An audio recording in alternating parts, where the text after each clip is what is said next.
Bien, bonsoir, mesdames, messieurs. Je suis ravi de vous accueillir pour ces rencontres organisées par la médiathèque du Centre culturel Chibaou.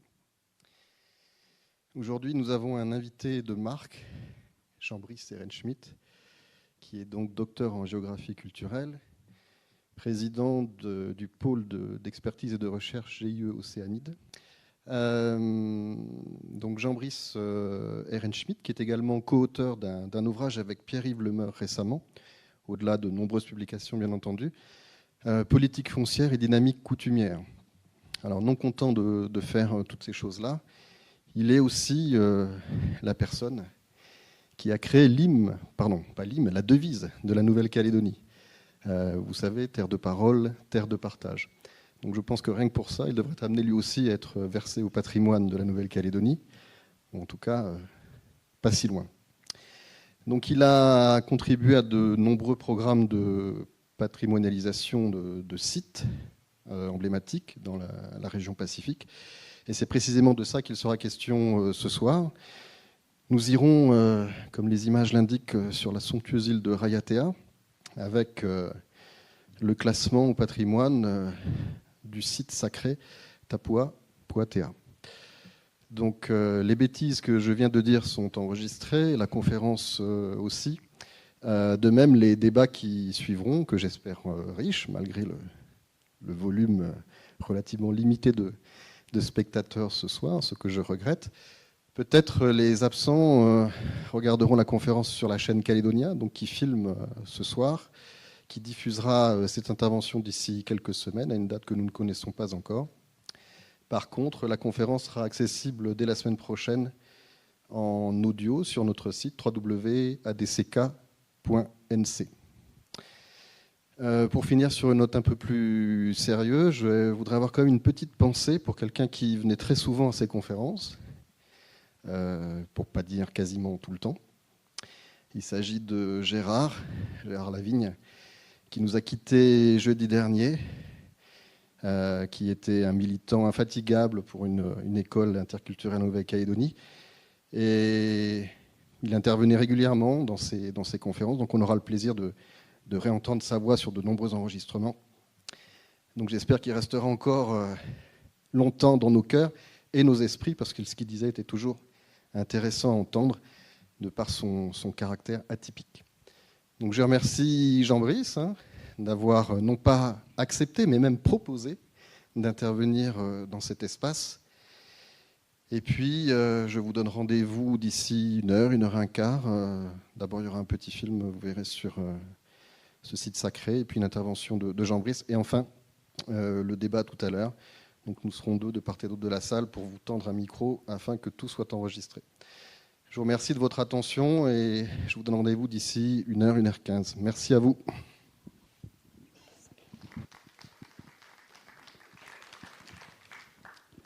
Merci beaucoup Manuel, merci au Centre culturel d'accueillir dans cette prestigieuse salle. C'est très impressionnant. En plus, je ne vous vois pas parce qu'on est ébloui par les spots, mais c'est quand même très impressionnant.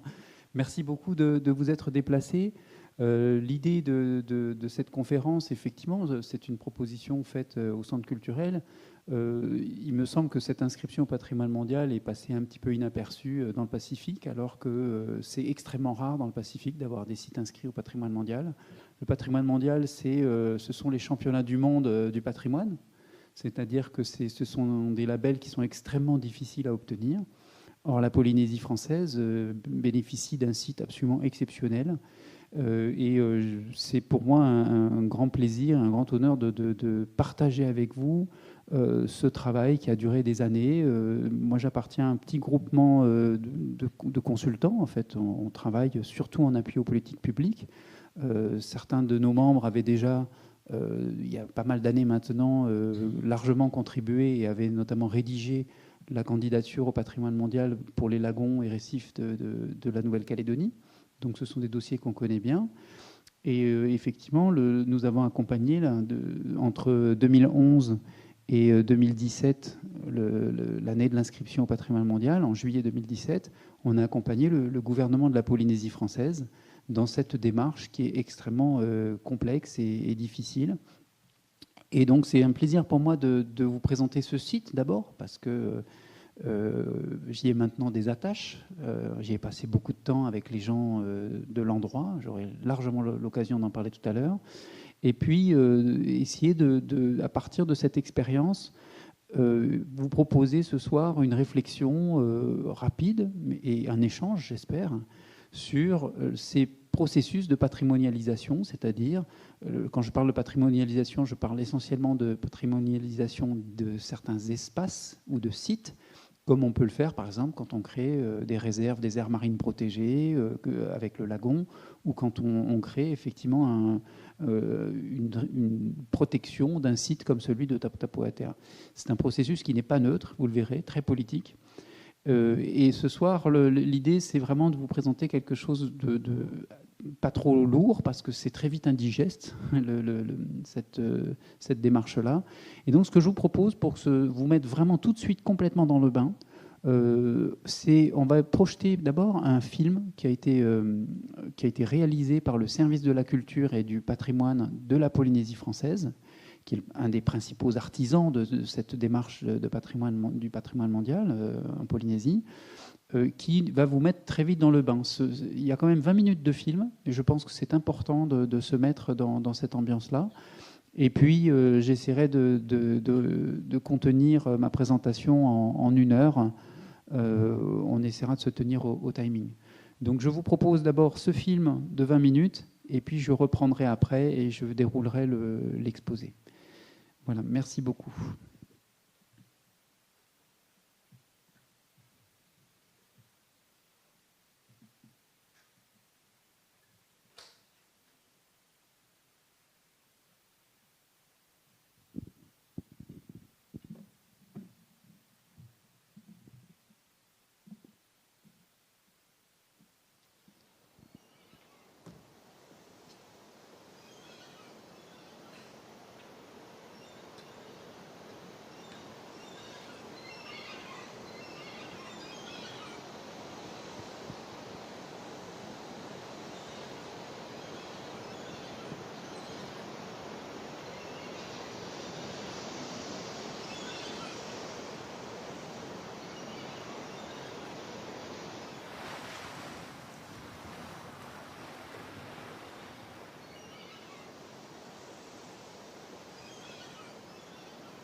Tei tei tei mei tau tau tapu. I unei wei ei. E tae atua te tei mei. E tere wahau o tau. I nei iri tu wahau. O tau te nuna noroto mai te mātou teina. Tei e tō oe pūmora. E ra wai rei rā tau. Tō tātou moera. Te tei e te tei. E ra mhana te wawa nei. Te whare rei wahau nei tātou. Ore rā, tera mai. Tā mātou pari rei o tau. O tau te tei mei.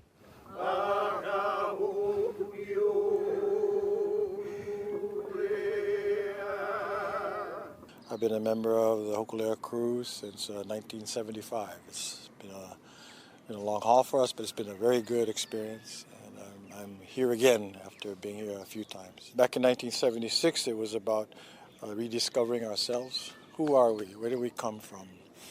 And when we came here, we felt like we found our pico, we found ourselves again. And that's why we come back here all the time, because this is our beginning. All we had were the stories. All we had to us were the stories of our tupuna. For all of us throughout the Pacific, that we had stories of our people voyaging on canoes. And Hokulea was built, again, to see if it was possible for Stone Age people to build these wooden canoes with primitive tools to actually cross the greatest ocean on the face of the earth, and to find these tiny little jewels within the sea, that these great people that gathered at places like Tapu Tapu Atea, that they observed their surroundings enough to understand that they could use the stars and the sun and the ocean and the clouds in the skies and the colors in the skies to really guide them across these oceans, and to trust that in the words of their ancestors, and to trust in their knowledge, and that's who we come from. And that in our DNA still runs the blood of these great, great people.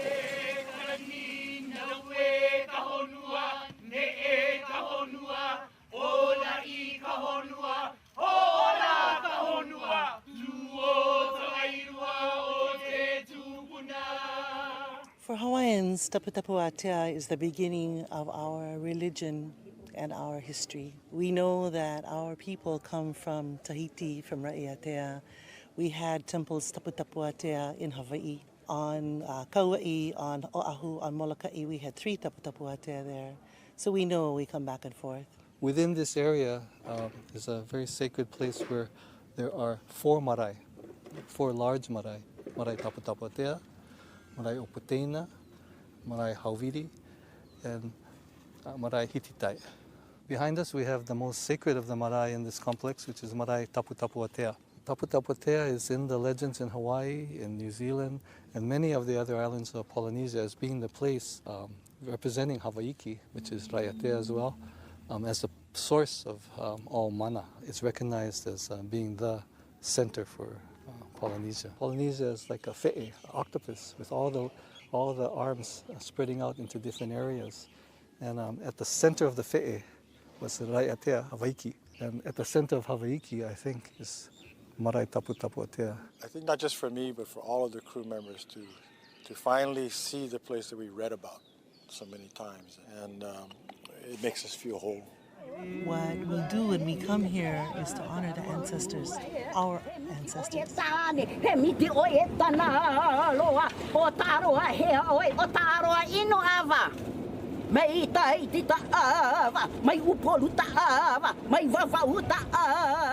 We did protocol there in the ocean, and then a series of chants that lead us up to Tapu Tapu Atea.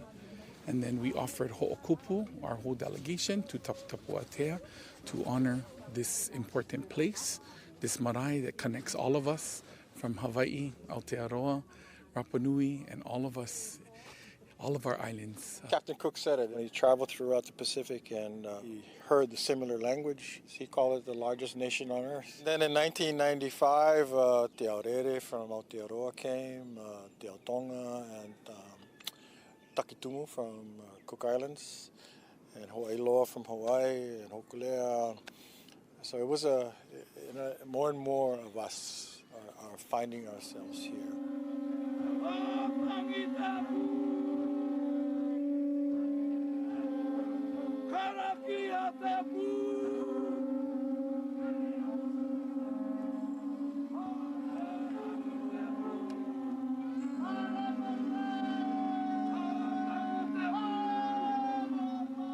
Raiatea, l'île sacrée, l'île des anciens rois. C'est à Opoa que doit se dérouler la grande rencontre des pirogues. Au fil des siècles, de nombreux marae ont été construits sur la pointe de Matairai-Terai, entre les baies de Otopuu et Te Avamoa, en face de la passe sacrée. La légende raconte que Hiro y établit il y a bien longtemps le centre de l'Alliance. En ces temps reculés, l'Alliance regroupait les îles de la Société, ainsi que la plupart des îles du triangle polynésien.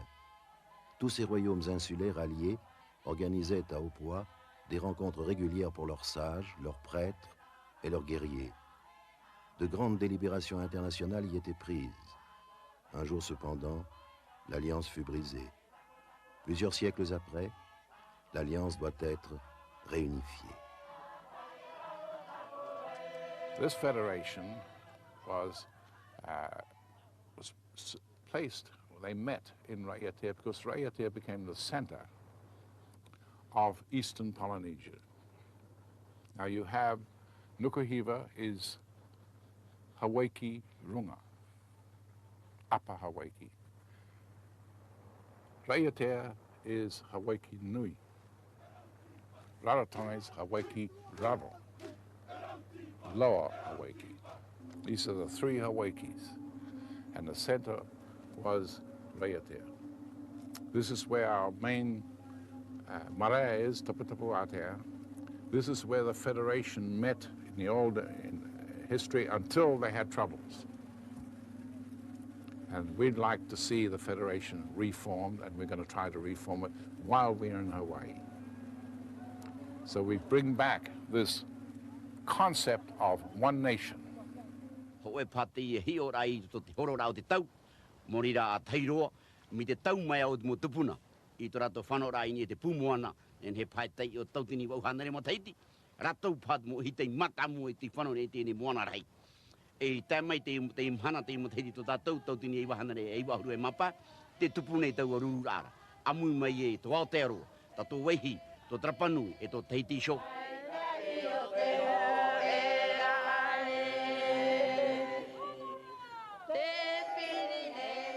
Des 8 pirogues attendues, seules 5 arriveront à temps pour la cérémonie. Te Aurere, la pirogue des Maoris, dont les ancêtres avaient rompu l'alliance, franchit la passe la première. Takitumu, Okulea, Availoa et Tahiti-Nui suivent de près.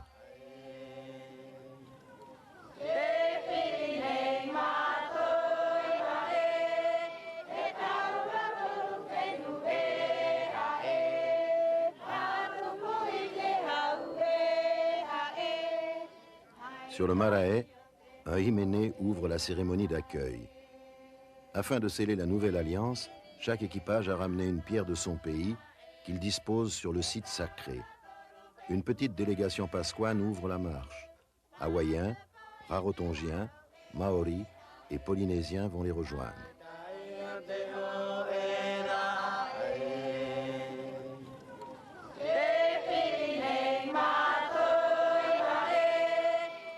La cérémonie des cordelettes doit également sceller le destin de ces pirogues venues d'horizons lointains.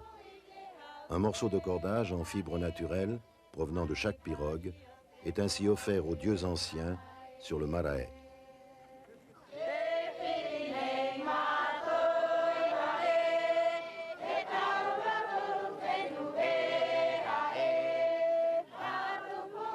The canoe belongs to all Polynesians. And that begins here at Taputapu Atea and Raiatea. We must come here to begin that ancestral journey around the world.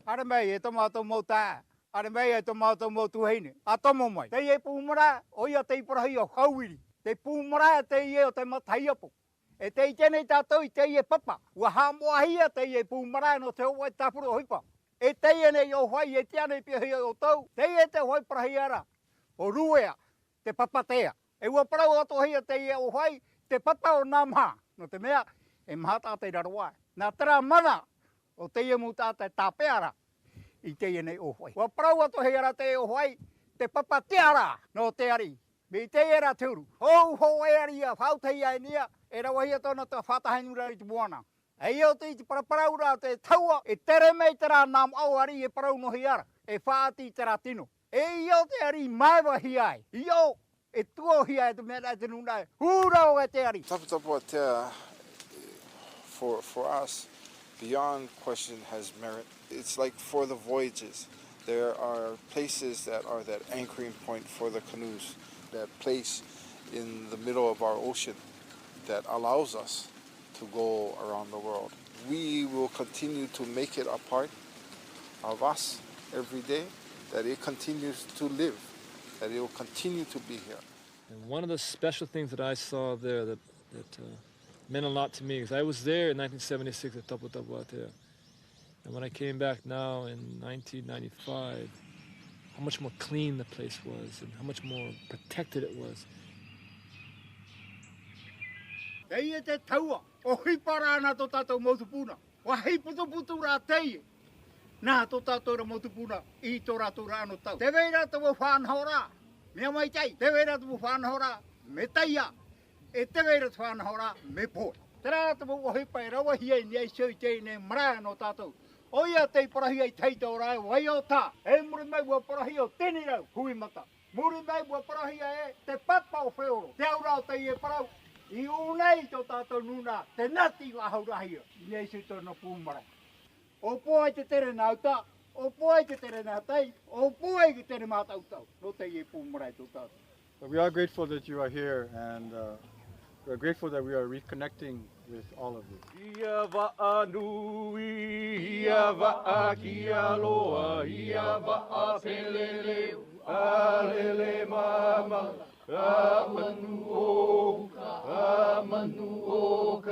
You know, there are a number of reasons why this place is so special. Spiritually, culturally, we are connected. Malama Honua, which means to take care of our island Earth, really it is a very special place. And our kupuna, especially our kupuna here in Tapu Tapu Atea, they knew that. They had these rich connections with their past. And I think for me, the newer generation coming up, we're kind of in a world where we face losing that connection. And so that is why it's important for us to take care of this area and to Malama care for our connection to this area. And I feel that us being here and a lot of the younger generation being a part of this, in a large way, we're now part of that responsibility, stewarding that relationship to continue that Tapu Tapu Atea lives on. And it's not just something that you hear about, but something that is still perpetuated today. It's still being practiced. Ini ai te iwa Hawaii. O ia tei parahi ai te teito ora e. Hawaii te whanau rā whenua. Hawaii te whanau rā tua. Hawaii te whanau rā hari. E Hawaii te whanau rā tata. Harme rā tu e te mana. Te mana no nia siu te ienei pū. No te mea ai te atu e wahai e ro atara mea. Mautira, Tapu Tapu Atea. No te mea, ua parahi o ia e te whenua moa, te marae moa, te awa moa. Oi whenua rutu I te ienei. Poringe tia tō tātou e. E mpoat o tōna mia Hawaii. Oe nei ho, te ienei whenua. Tapu Tapu Atea teaches us what the ancestors knew. That is, we can see that measure this wall, it is 0 degrees north. In Hawaii, temples that are 0 degrees north are used to measure the sun as it proceeds from solstice to equinox to solstice. That ancient understanding of the universe helped us travel all over the Pacific Ocean, but it also has helped many ancient peoples survive on the land. Today, we're looking at how to survive on Mother Earth. We have to remember those old lessons. So the scientific understanding that our ancestors had of the universe was very simple, didn't need any gadgets. They didn't even have the compass. How did they build that wall, 0 north? But they had the mind. And that's what we must think about today. What do we learn about how to plant the land, how to care for the ocean from this kind of marae? What do we learn? And so we go back to looking at what ancestors have taught us. Sometimes we've forgotten that story, but in Polynesia, in the Pacific, Tapu Tapu Atea is that stone remain from the ancestors that teach us for the future. It belongs to all of mankind. It started off being just for our people, but I think all peoples can benefit from the stories that come from this site.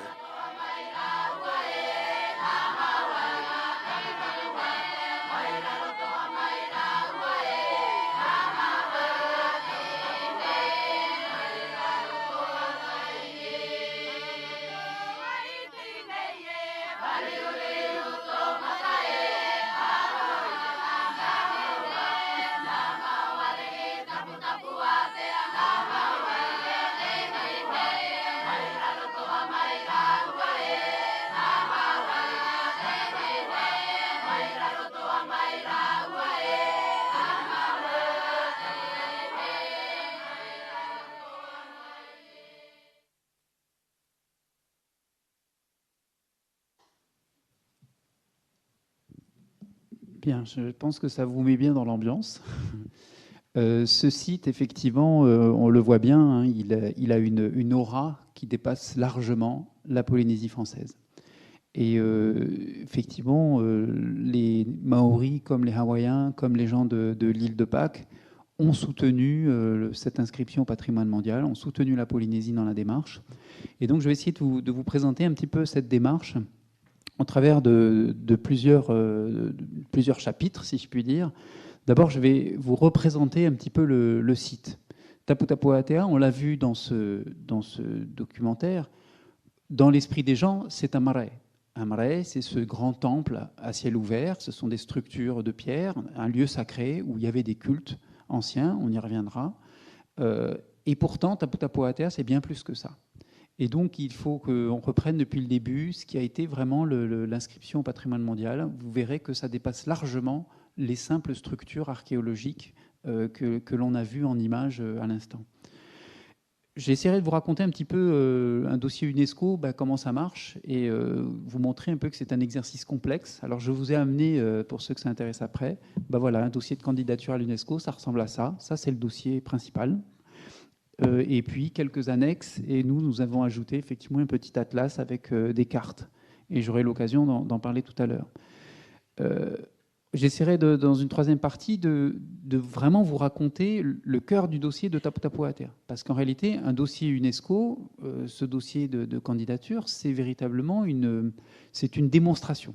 C'est un travail de démonstration. Il faut démontrer que ce site mérite d'être sur cette liste du patrimoine mondial. Aujourd'hui, on a j'ai revérifié ce matin, 1082 sites inscrits au patrimoine mondial. C'est finalement très peu pour l'humanité. Et donc, il faut faire une démonstration très pointue pour y arriver. Et puis, les deux dernières parties, j'essaierai de vous donner un petit peu quelques éléments de réflexion sur ces processus de patrimonialisation et ce qu'on attend comme type de développement autour de ces processus.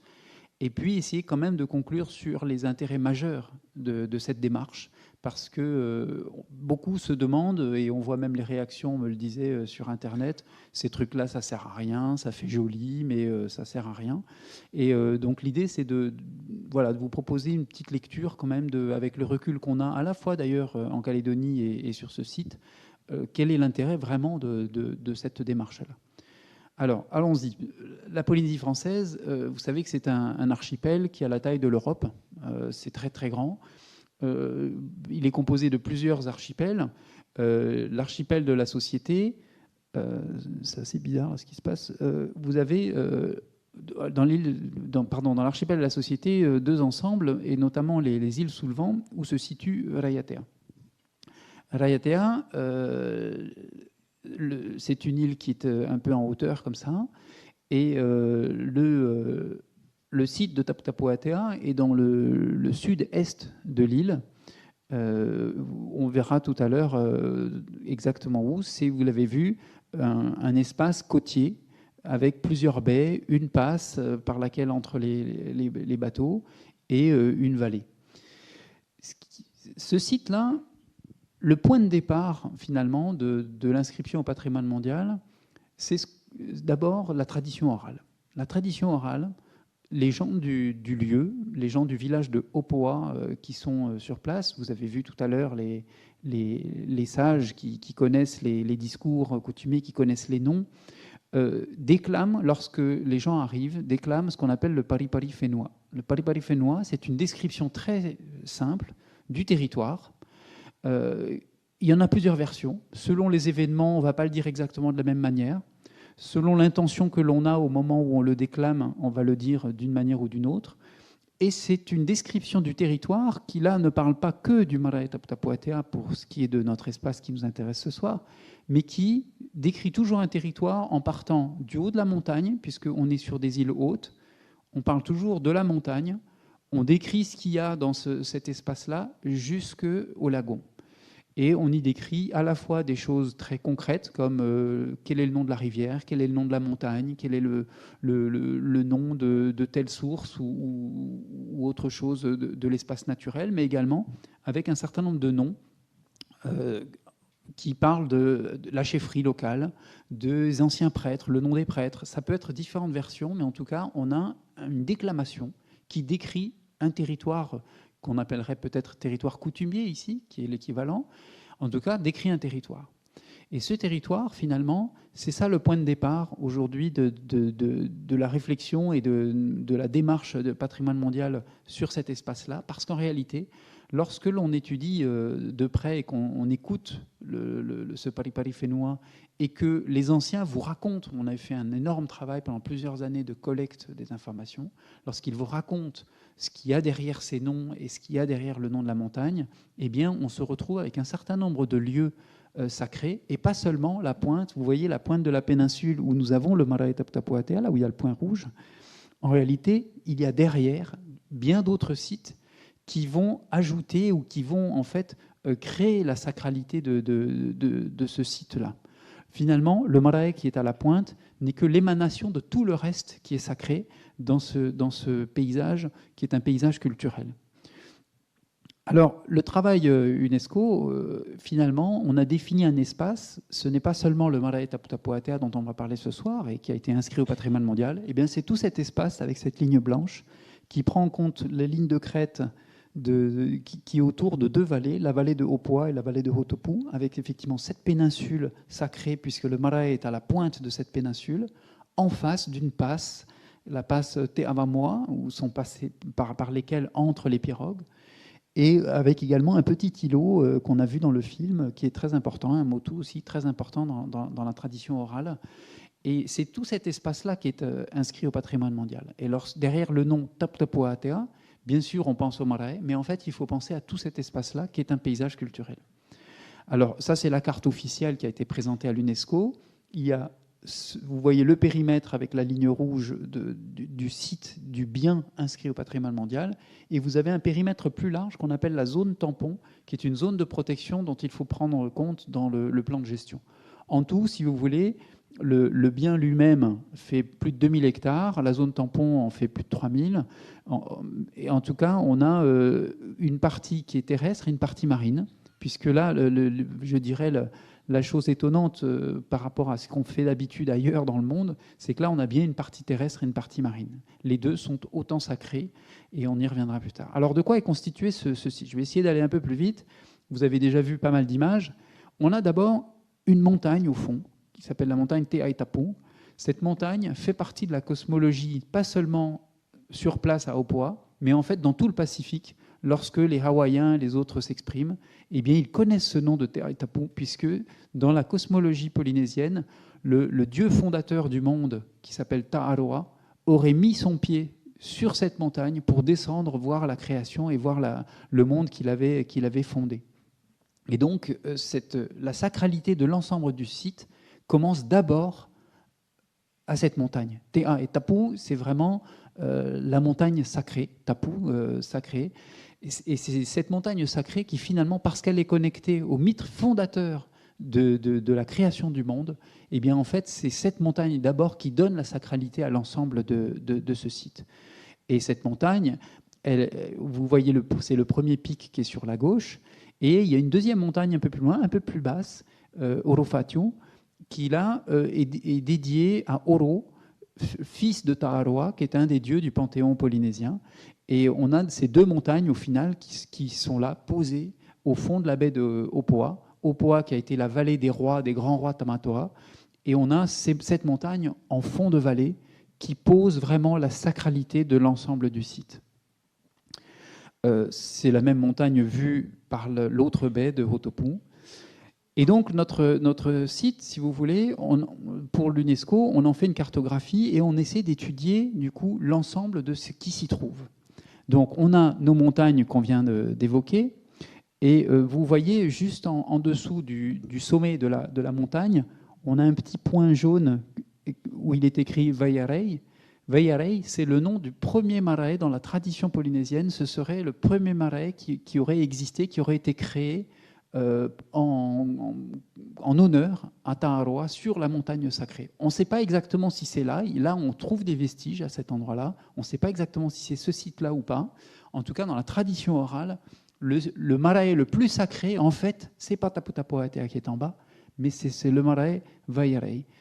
La notion de marae, évidemment, aujourd'hui, on pense à ces grandes structures lithiques, on pense à ces grandes plateformes, ces dalles dressées, mais dans la tradition la plus ancienne, celle qui remonte vraiment jusqu'à il y a 800 ou 1000 ans, probablement les marae n'étaient que des places sacrées où il n'y avait pas forcément de structure en pierre. Ça pouvait être simplement un endroit. Et d'ailleurs, chez les Maoris, quand vous allez en Nouvelle-Zélande, dans les communautés Maoris, lorsque vous vous rendez dans la communauté, l'espace ouvert qui vous accueille lorsque vous entrez dans un lieu important chez les Maoris, ça s'appelle le marae, où là où il n'y a pas de pierre forcément. Donc c'est un terme probablement, ou en tout cas qui désignait des espaces sacrés, les tout premiers espaces sacrés et communautaires. Dans cette vallée, vous voyez, on a tout comme un cirque, si vous voulez, entre les montagnes, et on a notamment des forêts très importantes dans lesquelles se cachent un certain nombre de vestiges. Il y a dans ces forêts-là, en fait, énormément de vestiges archéologiques. Je crois qu'il y a 280 sites qui sont recensés dans la vallée. Vous trouvez des plateformes, vous trouvez des endroits où vous avez des pierres dressées. Alors, je vais les passer en revue rapidement. En tout cas, il y a beaucoup de choses cachées qui ne sont pas ouvertes au public, qui sont difficiles à trouver. Pour vous dire, même pas mal de gens du village de Opoa, qui est à peine à 1 kilomètre en bas de ces villages, ne connaissaient pas ces sites archéologiques. Et donc, on a des structures qui sont importantes, qui maintenant ont été référencées avec des plans. Le travail d'archéologues, déjà dans les années 20, a été important. Et depuis, il y a eu des compléments. En tout cas, tout le fond de vallée est recouvert de sites archéologiques et reste intouché. Quand on regarde ce qui se passe dans le bas de la vallée, on a plutôt une zone utilisée pour de l'agriculture moderne, avec même, vous voyez, des serres qui servent à du maraîchage. On a de l'occupation humaine avec un certain nombre de maisons. Mais nous avons quand même, en bas de vallée, dans une espèce qui ressemble un peu à une mangrove, un autre site qu'on appelle Waiarei. On n'a jamais réussi à le localiser très précisément, mais dans la tradition orale, après le Waiarei de la montagne, il y a eu un Waiarei qui a été construit quelque part par là et qui a été très très important dans l'édification de la chefferie Tamatoa localement. Et ce marae disparu, qui est peut-être sous la terre ou qui est peut-être qui a été sous les eaux, est également un endroit très sacré. Et c'est cet ensemble, ce continuum entre la montagne sacrée, Waiarei de la montagne, Waiarei du bas de la vallée, qui donne la sacralité finalement à cet ensemble-là. Alors la péninsule, évidemment, la vallée qu'on vient de décrire, elle est là-bas au fond, on voit les montagnes au fond. On a effectivement cet appendice qui sort avec à la pointe, et vous le distinguez peut-être un petit peu, à la pointe, un espace plus clair où se situent ces grandes plateformes qui ont accueilli les pirogues qu'on a vues dans le film, où il y a ces grandes structures lithiques. En réalité, c'est ce site qui est vraiment un site sacré important, et vous l'avez bien compris au travers du film, est probablement une émanation beaucoup plus récente de toute l'histoire qui se cache dans la vallée. Et ces marae de cette taille-là sont probablement... on a du mal avec les datations, on pourra demander à Christophe Sand, qui nous fait le plaisir d'être là aujourd'hui, archéologue. On a des datations assez confuses, en tout cas, c'est pas très clair, mais probablement les premiers marae ont dû émerger vers le XIIIe siècle, et ceux-là sont peut-être plutôt 16e, 17e, 18e siècle. C'est en fait la période récente. Ce site sacré. Donc quand on parle de Tapu Tapu Atea, berceau de la Polynésie française, ou tout genre d'expressions comme ça, c'est assez faux d'un point de vue archéologique si on ne regarde que les grandes plateformes. Il faut vraiment se référer en réalité à toute la cosmologie, à toute la tradition orale, pour comprendre éventuellement ce que ça peut signifier. Donc voilà où se situe le marae, le grand marae aujourd'hui. Et autour de cette péninsule, si on regarde dans la baie de droite, on voit des grands toits rouges où sont en fait construits aujourd'hui les temples protestants, enfin en tout cas le grand temple protestant. Tout le long de cette péninsule, c'était l'endroit où en fait il y avait plusieurs endroits qui abritaient ce qu'on appelle les arioi, qui étaient les prêtres qui s'occupait du grand marae et qui faisait les rituels sur le marae. Donc ces prêtres, c'est vraiment les prêtres qui étaient liés à la chefferie Tamatoa locale, à la grande chefferie locale, et qui faisaient les rituels. Et là aussi, c'est dans les périodes les plus récentes, probablement entre le XVIe et le XVIIIe siècle. Donc aujourd'hui, on a le temple. En tout cas, ces endroits-là étaient les endroits où habitaient, où vivaient les Arioi, ces prêtres qui on appelait aussi des prêtres bouffons, mais je ne rentre pas dans le détail. Vous voyez que le site en lui-même, à la pointe, hein, le marae Taputapuatea, en fait, c'est le grand marae qui est au centre, qui est le numéro 1, si vous voulez, mais il est entouré, comme ça a été montré dans le film, de plusieurs structures qui sont elles aussi très grandes. Par exemple, celle qui est au bord de mer, sous le numéro 5, c'est le marae où il y avait cette grande pierre dressée. En fait, c'est le marae familial de la chefferie Tamatoa. Et vous avez la petite plage juste à côté, numéro 7, où accostent les pirogues. C'est le lieu d'accueil des gens qui viennent de l'extérieur, juste à côté du marae de la chefferie. Donc il y a un certain nombre, je ne vais pas rentrer dans le détail, on ne va pas tout décrire, mais en tout cas, vous avez beaucoup de choses sur ce site-là.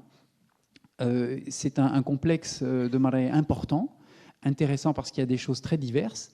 On va les passer rapidement en revue. Hein. Vous avez donc les différentes plateformes, elles sont grandes. Le grand marae principal fait 180 mètres de large. Et vous avez la partie avec les pierres dressées au fond du marae qui forme une espèce de grand mur, le ahu, qui est la partie la plus sacrée d'un marae. Donc on a des structures qui sont quand même très importantes, mais ce ne sont pas les seules en Polynésie française. Il y a sur l'île qui est juste en face à Wahine des structures qui ont la même importance en termes de monumentalité, si vous voulez. Il y avait à cette époque-là des chefferies, des rivalités entre chefferies à celui qui allait avoir le marae le plus grand, et c'était à celui qui allait monter les dalles les plus grandes. Et donc on a vraiment là un symbole des chefferies finalement de l'époque. Et en tout cas, le marae Taputapuatea, vous voyez ces grandes dalles dressées qui sont des dalles de corail. Aujourd'hui, il y a encore des offrandes qui sont faites, comme vous les avez pu voir dans le film. Cette grande pierre dressée qu'on a vue, hein, c'était la pierre qui symbolisait finalement le pouvoir suprême de la chefferie Tamatoa, qui était une chefferie extrêmement puissante, puisqu'elle avait droit de vie ou de mort sur les gens. Vous avez peut-être vu les images d'un certain nombre de crânes, il y avait des sacrifices humains sur les marae. En tout cas, c'est le symbole même de cette chefferie, de cette royauté finalement récente, puisque les Tamatoa étaient là au moment des premiers contacts avec les Européens, et en particulier James Cook a rencontré des Tamatoa sur place. Il est venu sur le marae. Alors, je passe rapidement ces images. Vous les avez vues, en tout cas. Vous voyez des grandes structures, mais vous voyez aussi des petites structures, des choses qui paraissent très anodines, des petits hôtels qui sont en fait plutôt des structures contemporaines. On est là dans des constructions qui ne sont pas du tout anciennes. Vous voyez celle en haut à gauche, par exemple. C'est une espèce de toute petite plateforme avec un petit mur qui a en fait été construite au moment de 1995. Vous avez vu les images de ces pirogues qui se sont rassemblées pour sceller l'alliance, pour le fait que ces communautés renouent l'alliance. Eh bien, ils ont scellé l'alliance en construisant cette petite plateforme. Vous voyez donc ce marae qui est un vestige archéologique considéré comme tel, a quand même encore une vie spirituelle, et il se passe encore des choses sur ce marae. Également, vous voyez une pierre sculptée qui est plutôt de style maori. Vous voyez des petits hôtels où les gens viennent déposer leurs cailloux venant d'ailleurs. C'est probablement quelque chose qui n'est pas ancien, mais c'est quelque chose de vivant. C'est-à-dire que ce marae porte en lui non seulement une sacralité liée à quelque chose de très ancien qui remonte à la cosmologie ancienne polynésienne, mais il y a également un certain nombre de choses vivantes et du culte qui continue de se produire. Alors, quand on quitte la péninsule et qu'on va ensuite dans le lagon, on a plusieurs choses. Il y a effectivement le motu qui est ici, qui est un motu qui est considéré comme sacré et faisant partie prenante de cet ensemble. On trouve des parcs à poissons traditionnels où les gens continuent de pêcher. Vous avez effectivement un lagon qui est absolument somptueux à cet endroit-là. C'est un lagon très riche où il y a des raies mantas, vous allez voir des dauphins, vous allez voir toutes sortes de requins. Il y a beaucoup d'espèces emblématiques. C'est extrêmement protégé et très riche. Hein. Vous voyez quasiment au quotidien des dauphins passer dans la baie. Et vous avez évidemment cette passe. La passe, On y reviendra tout à l'heure. Elle est également sacrée dans la tradition orale locale et du Pacifique, puisque non seulement c'est l'endroit par lesquels passent les pirogues, où on accueille, vous avez vu que l'accueil se fait d'abord dans la passe, mais on verra qu'il y a un monstre marin qui vit dans cette passe. J'en parlerai un peu plus tard.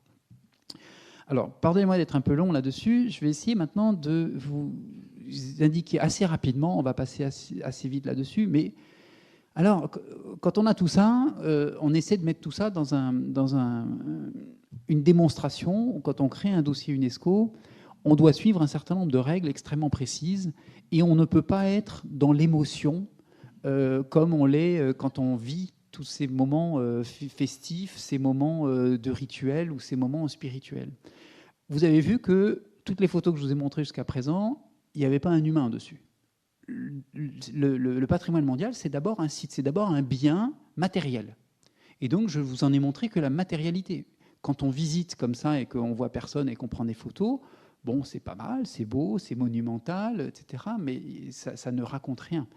Et au départ, un dossier patrimoine mondial, c'est d'abord un site, c'est d'abord un bien matériel. Et il faut s'intéresser à la matérialité de ce site. Mais on verra qu'il y a un certain nombre de critères qui permettent quand même de raconter tout ça. En tout cas, un processus pour inscrire un bien au patrimoine mondial, c'est un vrai parcours de combattant. En moyenne, ça prend 10 ans.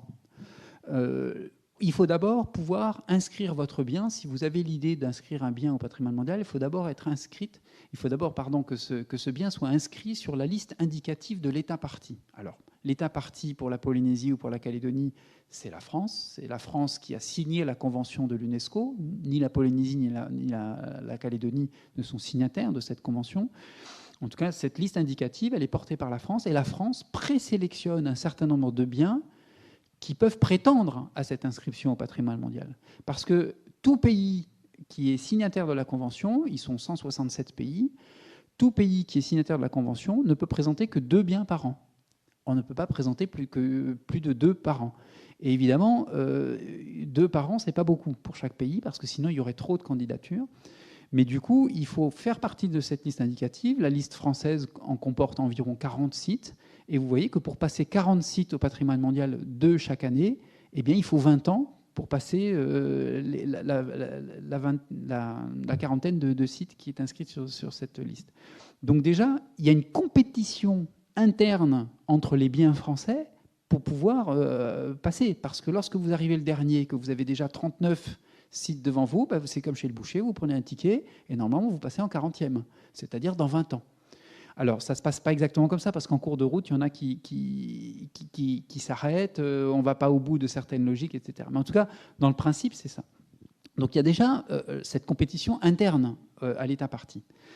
Ensuite, il faut tout de suite s'intéresser, et souvent ce n'est pas fait, il faut s'intéresser tout de suite au plan de gestion. Parce qu'il faut que votre plan de gestion, au moment où vous allez passer l'examen final, il faut que votre plan de gestion il soit déjà effectif. Donc vous avez intérêt à vous y prendre à l'avance pour pouvoir démontrer que vous êtes en capacité de gérer le bien. Si vous n'êtes pas en capacité de gérer le bien, l'UNESCO ne l'acceptera pas sur la liste. Le montage du dossier, quant à lui, vous montez votre dossier et au fur et à mesure que vous montez votre dossier, vous avez 3 étapes. Il faut passer un grand oral. Et là, on est encore toujours dans l'État partie. On n'est pas encore devant l'UNESCO, mais en 3 fois, il faut essayer de démontrer à la France que vous êtes quasiment prêt. Et à chaque fois, vous avez une commission qui statue sur le fait que ce que vous avez présenté est suffisamment pertinent. Alors pour les territoires outre-mer, on a pu négocier de ne passer qu'en 1 fois, parce qu'évidemment, on ne va pas s'amuser à faire des allers-retours. C'est tellement cher et tellement coûteux, tellement compliqué aussi à faire que cet oral a été passé qu'en 1 fois. Et si la France en est d'accord, si elle est prête à porter ce dossier, et ça a été le cas pour Tapu Tapu Atea, où l'ambassadeur de France permanent à l'UNESCO a dit « on y va », il a donné le feu vert, eh bien, à ce moment-là, on finalise le dossier pour l'année qui est décidée, en tout cas pour le dépôt. Chaque année, c'est le même rituel. Il faut déposer le dossier avant le 31 janvier de l'année. Le dossier sera examiné ensuite pendant 16 mois. Et c'est que l'année suivante, en l'année N+1, si vous voulez, en mois de juillet, que se réunit le comité annuel et statue sur votre cas. Voilà, donc d'habitude, c'est environ 10 ans, et pour Tapu Tapu Atea, ça a duré à peu près 10 ans. Alors, moi, je n'y ai pas participé pendant 10 ans. Au début, ça a été un travail porté d'abord par les instances locales avec les associations locales, jusqu'à ce qu'ils soient venus nous chercher pour essayer de monter d'un cran sur le dossier. Ce qui est très important dans ces dossiers, c'est qu'ils ont tous la même structure. Quel que soit le bien que vous présentez, ça a toujours la même structure. On décrit le bien physiquement, un peu ce que j'ai fait tout à l'heure. On en explique l'historique et le développement, comment ce bien s'est développé, qu'est-ce qu'il raconte, qu'est-ce qui s'est passé à cet endroit-là. Et puis, vous avez ce qu'on pourrait appeler le cœur du dossier. Vous devez faire ce qu'on appelle la déclaration de valeur universelle exceptionnelle. Ce qu'on appelle la VUE dans le jargon de l'UNESCO. C'est le cauchemar des gens qui montent le dossier UNESCO. Vous devez démontrer la valeur universelle exceptionnelle sur un certain nombre de critères. Et puis après, vous avez d'autres choses qui font partie de cette démonstration. Vous devez démontrer l'authenticité du bien, l'intégrité du bien. Vous devez faire une analyse comparative entre ce bien et d'autres biens UNESCO ou bien d'autres biens d'importance mondiale. Vous devez décrire l'état de conservation, montrer le plan de gestion, quel système de suivi vous allez mettre en place. Enfin, vous avez un cahier des charges qui est extrêmement précis puisque les titres, vous ne les choisissez pas. Chaque titre de paragraphe est codé et vous devez remplir des cases. En tout cas, c'est extrêmement codé. Et ce qui est important, je reviens sur cette VUE. Cette VUE, c'est là-dessus que je vais focaliser l'attention. Je ne vais pas vous montrer tout le dossier, sinon ce serait d'un ennui mortel. Mais la VUE, vous voyez que montrer la valeur exceptionnelle d'un bien, c'est faisable sur beaucoup de choses. Montrer la valeur universelle exceptionnelle d'un bien, c'est autre chose. Universel, ce mot universel, pourquoi je parle de cauchemar, c'est qu'il faut démontrer que ce bien a une importance mondiale, a une importance pour l'ensemble de l'humanité et pas seulement pour une communauté ou pour un peuple seulement. Et ce caractère universel, il va falloir le raccrocher à des valeurs universelles. Et c'est là que c'est assez complexe. Et c'est complexe non seulement à concevoir dans sa conception, mais c'est complexe aussi simplement à réaliser parce qu'on vous demande de faire cette démonstration. Vous voyez, vous avez un gros dossier, il y a beaucoup de choses, mais la VUE, la description en tout cas des critères et l'importance du site, eh bien, ça tient sur 3 pages. Ces 3 pages, on les reprend à peu près 1000 fois entre le début où vous commencez à rédiger et la fin. C'est extrêmement important parce que c'est vraiment le cœur du dossier. Alors, on va essayer de voir rapidement. À l'UNESCO, pour avoir le label, cette VUE, en fait, on vous donne quand même des indications. Vous avez 6 critères possibles pour les biens culturels. Il y en a 4 pour les biens naturels. Donc, pour la Calédonie et ses récifs, ce n'était pas du tout là-dedans. C'était 4 autres critères. Mais là, on est bien dans un bien culturel. Vous avez 6 critères possibles.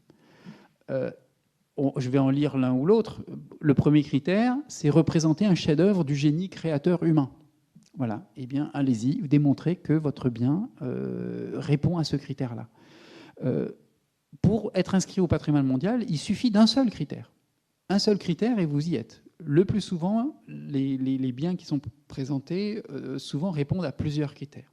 Pour ce qui nous concerne à Tapu Tapu Atea, nous avons monté un dossier sur la base de 3 critères. Le critère numéro 3, c'est apporter un témoignage unique ou du moins exceptionnel sur une tradition culturelle ou une civilisation vivante ou disparue. Eh bien, on a considéré qu'effectivement, Tapu Tapu Atea permettait de démontrer ça, et je vous montrerai comment.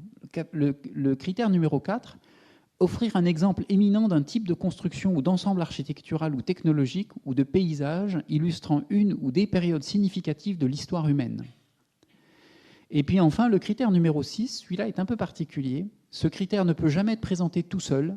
Il est conseillé de toujours le présenter en appui aux autres. Et celui-là nous intéresse beaucoup parce que, vous voyez, on ne parle pas que d'architecture ou de témoignage d'une civilisation.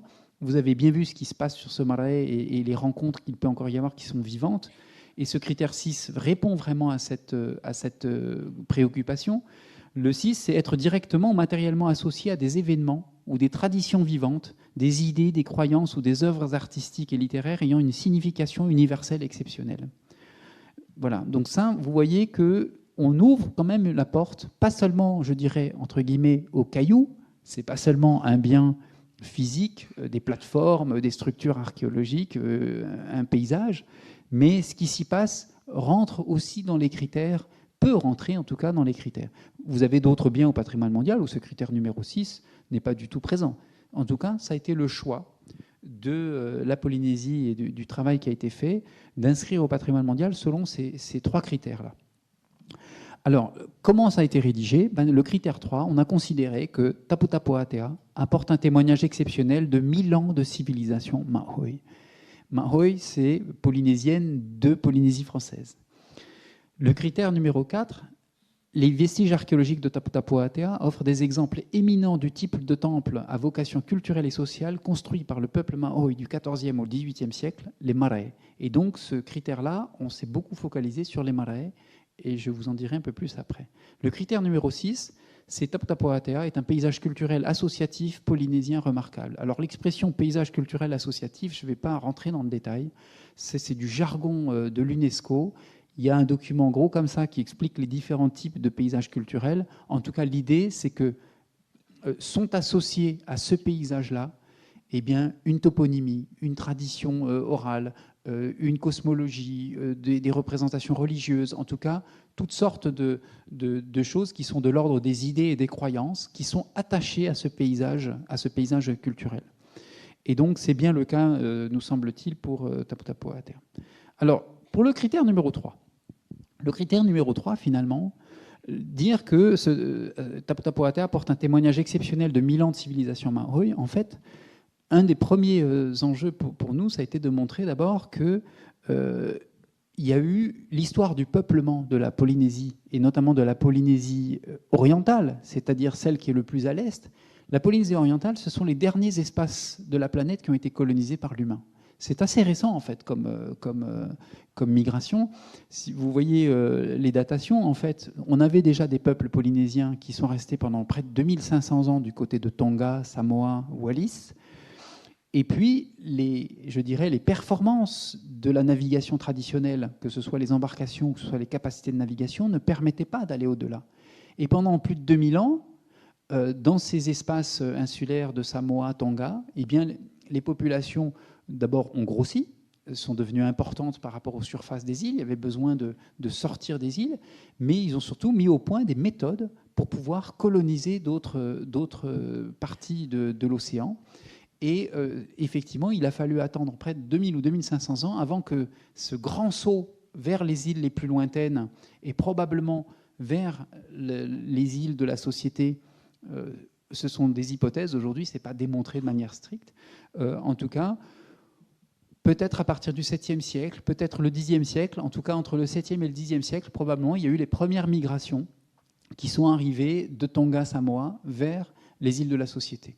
Et dans les traditions orales, souvent, on entend dire, impossible de le démontrer scientifiquement, on entend dire que Raiatea pourrait être l'île où les premiers, je dirais, navigateurs, explorateurs qui voulaient coloniser de nouvelles îles auraient mis les pieds, et que c'est à partir de là que seraient parties toutes les migrations vers Hawaï, vers Rapa Nui, l'île de Pâques, et vers la Nouvelle-Zélande.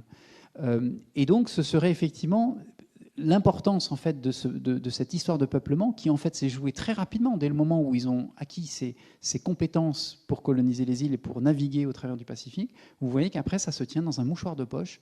En 100 ou 200 ans, et bien toutes les autres îles, tous les autres archipels qui sont pourtant à 5 ou 6 000 kilomètres de Raiatea ont été occupés par ceux qui sont les Hawaïens ou les Maoris aujourd'hui. Ça c'est vraiment important parce que cette passe sacrée dont on parle, elle symbolise ça.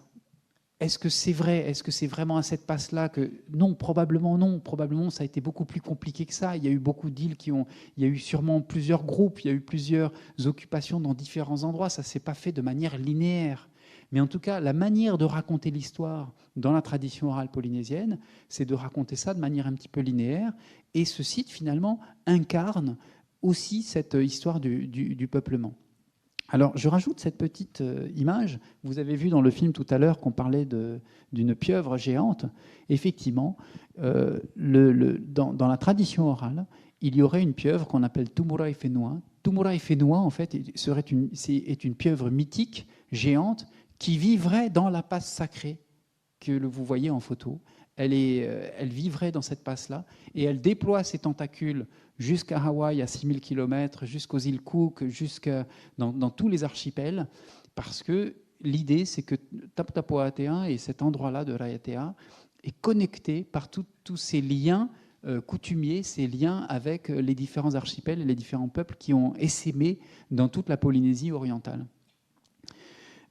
Alors évidemment, toute cette histoire, elle est énormément liée à la navigation. Vous avez vu des images tout à l'heure. Lorsque les premiers Occidentaux sont arrivés, ils ont été assez impressionnés par les différentes embarcations. Il y avait des embarcations de guerre, des embarcations rituelles qui permettaient de sillonner le Pacifique pour amener le culte de Oro. Le marae Tapu Tapu Atea est dédié à un dieu qui s'appelle Oro, on l'a évoqué tout à l'heure, fils de Ta'aroa qui avait mis son pied sur la montagne. Mais également des pirogues du quotidien pour naviguer entre les îles ou pour la pêche, etc. Donc différentes sortes de pirogues. Et ce qui est extraordinaire, c'est effectivement les connaissances liées à ces pirogues-là, qui sont les connaissances de navigation. Alors je ne vais pas rentrer dans le détail parce que c'est horriblement compliqué à expliquer, mais grosso modo, les Polynésiens avaient des représentations du monde et qui leur permettait, grâce effectivement à un certain nombre de repères dans le ciel, que ce soit les étoiles zénithales, les piliers célestes qui sont complexes à expliquer, qu'ils appelaient les pou, et puis ce qu'ils appelaient les chemins d'étoiles. En fait, il y avait des étoiles. Lorsque le ciel tourne dans la nuit, puisque le ciel n'est pas immobile, ça tourne dans la nuit, eh bien, dans la représentation polynésienne, les étoiles forment une route, elles ont une direction, et en se référant à l'une ou l'autre étoile, eh bien, selon où on veut se rendre, on va pouvoir suivre l'une ou l'autre direction. Ça fait partie des méthodes. Et ça, c'est pour tout ce qui est navigation océanique. Donc on avait des méthodes pour les longitudes et pour les latitudes. Mais il y avait également des méthodes lorsque vous entrez dans un périmètre où il y a la présence d'une île pas trop loin, même si vous ne la voyez pas, à 5-6 jours, les gens arrivaient à détecter une île sans la voir. Parce qu'ils avaient une représentation d'un dôme insulaire au-dessus de l'île, et ils détectaient énormément de choses, que ce soit les oiseaux, la forme des nuages, la couleur de l'eau, la forme des vagues et la manière dont elles se croisent parfois, toutes sortes de critères. Lorsque vous sortez du périmètre purement océanique et que vous commencez à rentrer dans un périmètre où il y a des îles pas trop loin, eh bien, c'est un autre système de navigation qui commence, où on essaie de repérer, de comprendre d'où viennent ces vagues et pourquoi ces vagues sont perturbées. C'est qu'il doit y avoir quelque chose par là ou par là. Et donc, vous avez une navigation qui est extrêmement performante à l'époque. Ensuite, lorsque l'on va sur le site et qu'on rentre dans les forêts, du côté de la vallée, lorsqu'on rentre dans les forêts, on se rend compte que les forêts sont constituées de beaucoup d'espèces qui ne sont pas originaires de la Polynésie française, qui ne sont pas des espèces endémiques, et qui sont des espèces utiles qui ont été apportées sur les pirogues. Là, par exemple, c'est une forêt de mapé. Les mapés, c'est une sorte de châtaignier, si vous voulez, mais c'est également des bambouseraies, c'est un certain nombre de plantes, des plantes médicinales, c'est certains tarots, c'est des plantes alimentaires, médicinales, des matériaux de construction. Et en réalité, on se rend compte que dans toute la vallée est plantée de différentes espèces, et également qui ont été apportées en pirogue, en fait, par les premiers colonisateurs. Et en réalité, les gens partaient sur ces pirogues doubles pour peupler les îles disponibles. Ils partaient avec à leur bord non seulement les plantes, mais également les animaux utiles. Ils avaient des sortes de kits d'implantation, des kits d'installation s'ils découvraient des îles. Et au bout de 1 an, 2 ans, 3 ans, ils avaient suffisamment à manger et suffisamment de produits pour pouvoir s'y installer durablement. Et donc, on retrouve les traces de ces implantations. Et lorsqu'on fait la cartographie très précise des différents milieux, ça c'est dans la vallée de Opoa, il y a eu toute une cartographie qui a été faite par des spécialistes, des botanistes. On se rend compte là qu'il y a par exemple beaucoup de bleu. Eh bien, tout ce que vous voyez en bleu, ça a été après synthétisé. Tout ce que vous voyez en bleu, ce sont des milieux qui ont été entièrement créés par l'homme, en fait, sur la base de plantes importées. Et quand on superpose ces zones en bleu, ces zones des forêts anthropiques, c'est-à-dire qui ont été créées par l'homme, eh bien c'est aussi là, vous voyez tous ces ensembles noirs hachurés, c'est aussi là que l'on trouve toutes les implantations des structures archéologiques qu'on trouve dans la vallée, au fond de la vallée. C'est-à-dire que ce qui est très intéressant avec ce côté marin de la navigation et l'histoire du peuplement de ces îles très lointaines, c'est qu'en réalité, on avait des gens qui avaient une capacité non seulement de se déplacer et de naviguer, de trouver les îles, et après de s'y installer et d'y vivre de manière viable. Et ça, on arrive à le lire dans le paysage de Tapu Tapu Atea. Tapu Tapu Atea raconte ça parce qu'on a tous les éléments, à la fois par les forêts, par les vestiges archéologiques, ça permet de raconter cette histoire. Et donc notre critère 3, si vous voulez, ça apporte un témoignage exceptionnel de 1000 ans de civilisation, c'est qu'effectivement, on a un certain nombre de points qui ont fait partie de la démonstration. C'est que ce site symbolise l'expansion et le développement en réseau de la civilisation polynésienne, probablement à partir du 9e ou 10e siècle. Les forêts anthropiques, les vestiges archéologiques, le Marae Tapu Tapu Atea, en fait, illustrent l'histoire du peuplement des îles et l'organisation territoriale, sociale et religieuse ancienne des Maohé. Alors, je reviendrai un peu dessus après. Ce paysage culturel, finalement, traduit la compréhension qu'avait ce peuple, qu'avaient les Polynésiens. Ils avaient une compréhension intime de la nature, que ce soit, on le voit bien, du côté marin comme du côté terrestre. Ils avaient des savoirs, des savoir-faire. Et ça atteste d'une maîtrise continue dans le temps de la navigation océanique, puisqu'on a vu qu'ils ont essaimé et qu'aujourd'hui encore, on a ces liens avec les autres archipels. Ça témoigne également du mode d'utilisation des ressources naturelles et des transformations intentionnelles des milieux pour les rendre viables. Donc voilà, on a défendu en tout cas le fait que ce site porte ça et permet de démontrer ça. Et en Polynésie française, c'est probablement le seul site où on a tout ça réuni au même endroit. Le critère numéro 4, on a essayé d'expliquer que les vestiges archéologiques de Tapu Tapu Atea, ça offre des exemples éminents, finalement, des marais. Des marais, il y en a un peu partout en Polynésie. Et il y a d'autres marais très beaux sur Tahiti, sur Moorea. Il y a un très bel ensemble à Moorea que vous pouvez visiter, qui a été réaménagé par le service de la culture du patrimoine. Il y a juste sur l'île, juste en face de Raiatea, à Wahine, il y a des grands ensembles monumentaux. Ce ne sont pas les seuls marais qu'il reste en Polynésie. Ils sont devenus rares parce qu'ils ont été beaucoup détruits, mais il en reste quelques-uns. Mais à Tapu Tapu Atea, c'est un peu particulier. Vous voyez cette carte, alors on ne va pas rentrer en détail. Vous voyez qu'il y a pas mal de points rouges. Les points rouges, ce sont les marais. Et en fait, on trouve des marais aussi bien en fond de vallée, en basse vallée, et puis évidemment le marais de Tapu Tapu Atea, le grand complexe au bout de la péninsule, mais on en trouve dans toute la vallée. Et ce qui est très intéressant avec ces marais, quand on les étudie de près, qu'on en fait la cartographie, que les archéologues étudient leur forme, leur taille, etc., on se rend compte que certains marais étaient des petits marais familiaux. Chaque famille, autrefois, avait un petit marais derrière la maison, où on faisait des rituels pour communiquer avec les ancêtres, pour des rites de fertilité, pour les champs, etc. Il y a également des marais un peu plus grands. On a vu tout à l'heure quelques images avec des pierres dressées. C'était des marais d'une petite chefferie locale, ou en tout cas de clans un peu importants, avec différentes pierres qui représentaient les différents dignitaires qui se retrouvaient sur ces marais, qui discutaient des affaires locales. Et en tout cas, on a comme ça une panoplie de marais différents qui montrent un peu toute la stratification sociale que l'on avait dans la vallée. Et plus on est profond dans la vallée, finalement, plus ce sont des gens de petites conditions qui étaient des paysans et qui devaient d'ailleurs nourrir les castes les plus importantes, les chefferies, les guerriers, les prêtres. Et puis, on a en milieu de vallée des marais un peu plus grands, avec effectivement des petites chefferies locales. Et donc, on a toute une panoplie de marais dans cette vallée qui représentent bien la diversité des marais et qui permettent d'expliquer de manière très, très claire, parce que c'est un des rares endroits en Polynésie où on a cette diversité, cette panoplie de marais différents.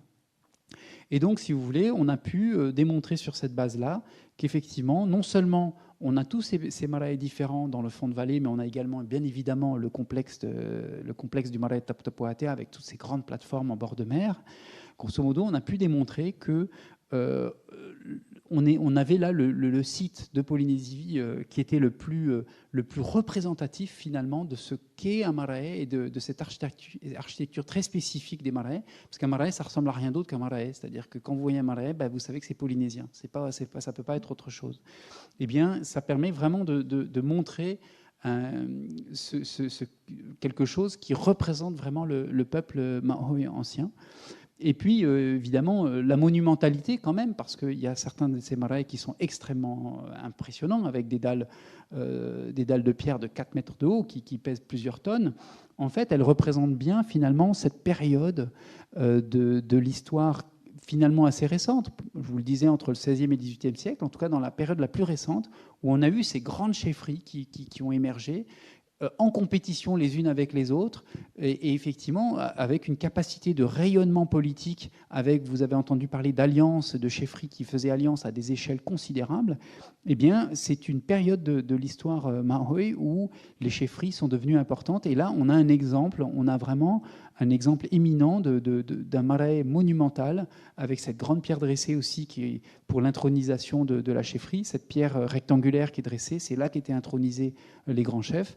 Et donc on a vraiment là une représentation de ces marae. Alors il faut que j'accélère un peu, parce que c'est un peu plus long que prévu.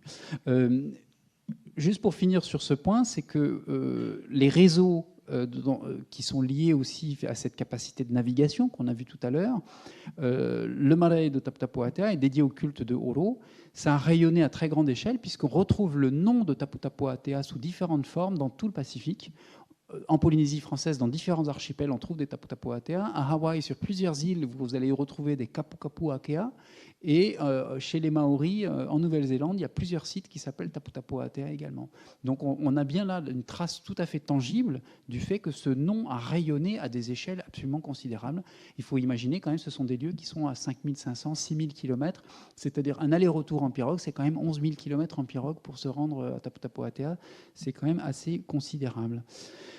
Le critère numéro 6, celui-là, je pourrais en parler des heures, parce que c'est celui qui, évidemment, est le plus attachant quand on fait ce genre de métier. Finalement, c'est tout ce qui concerne la tradition orale et tout ce qui concerne le symbole, les religions et les savoirs traditionnels et les rituels qui sont liés à ça. Eh bien, on a engagé pendant 5 ans, avec le service de la culture et du patrimoine, un travail de collecte de tradition orale.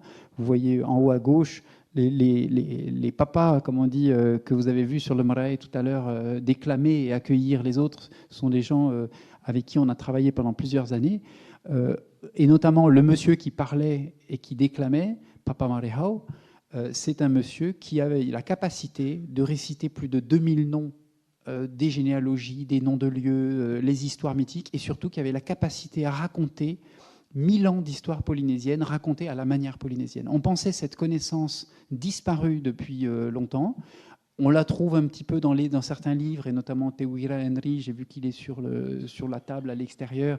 Il y a un certain nombre de bouquins qui racontent cette histoire-là, mais là, il y avait une manière de la raconter de manière orale, apprise oralement, parce que c'est un papa qui sait à peine lire, avec une connaissance considérable et une capacité de raconter les transformations politiques, religieuses, de l'espace, en tout cas capable de raconter 1000 ans d'histoire. Et c'est vrai qu'autour de ça, il s'est passé beaucoup de choses. Les associations ont du coup lancé des ateliers sur l'artisanat. Il y a eu plusieurs expéditions dans la vallée avec des groupes de jeunes pour essayer de les mobiliser, pour leur apprendre un peu ce qu'il y avait dans la vallée. Il y a eu des discussions, des rencontres pendant plusieurs années, là, et ça continue aujourd'hui. Tout ce qui tourne autour, finalement, de l'oralité, du critère 6, c'est d'abord quelque chose de très important. Il reste encore une tradition orale très importante. Et puis, on l'a vu dans le film, je passe rapidement, depuis 1976, en 1995, là, vous avez eu plusieurs événements à l'échelle régionale où se sont réunis les différents peuples de la Polynésie, avec beaucoup de rituels à la clé, dans un grand mouvement, je dirais, de renouveau culturel, hein, de revival culturel, parfois un peu folklorisé, mais en tout cas quelque chose de très important et qui a été vécu non seulement par les gens qui sont venus de loin, mais également par les populations locales, comme des moments très très importants de retrouvailles, et presque, je dirais, de retrouvailles familiales. Ils considèrent les gens venus de Hawaï et ailleurs comme des cousins. Et vous les voyez d'ailleurs quand ils se retrouvent, ils se serrent dans les bras comme si on retrouvait un tonton ou un cousin proche.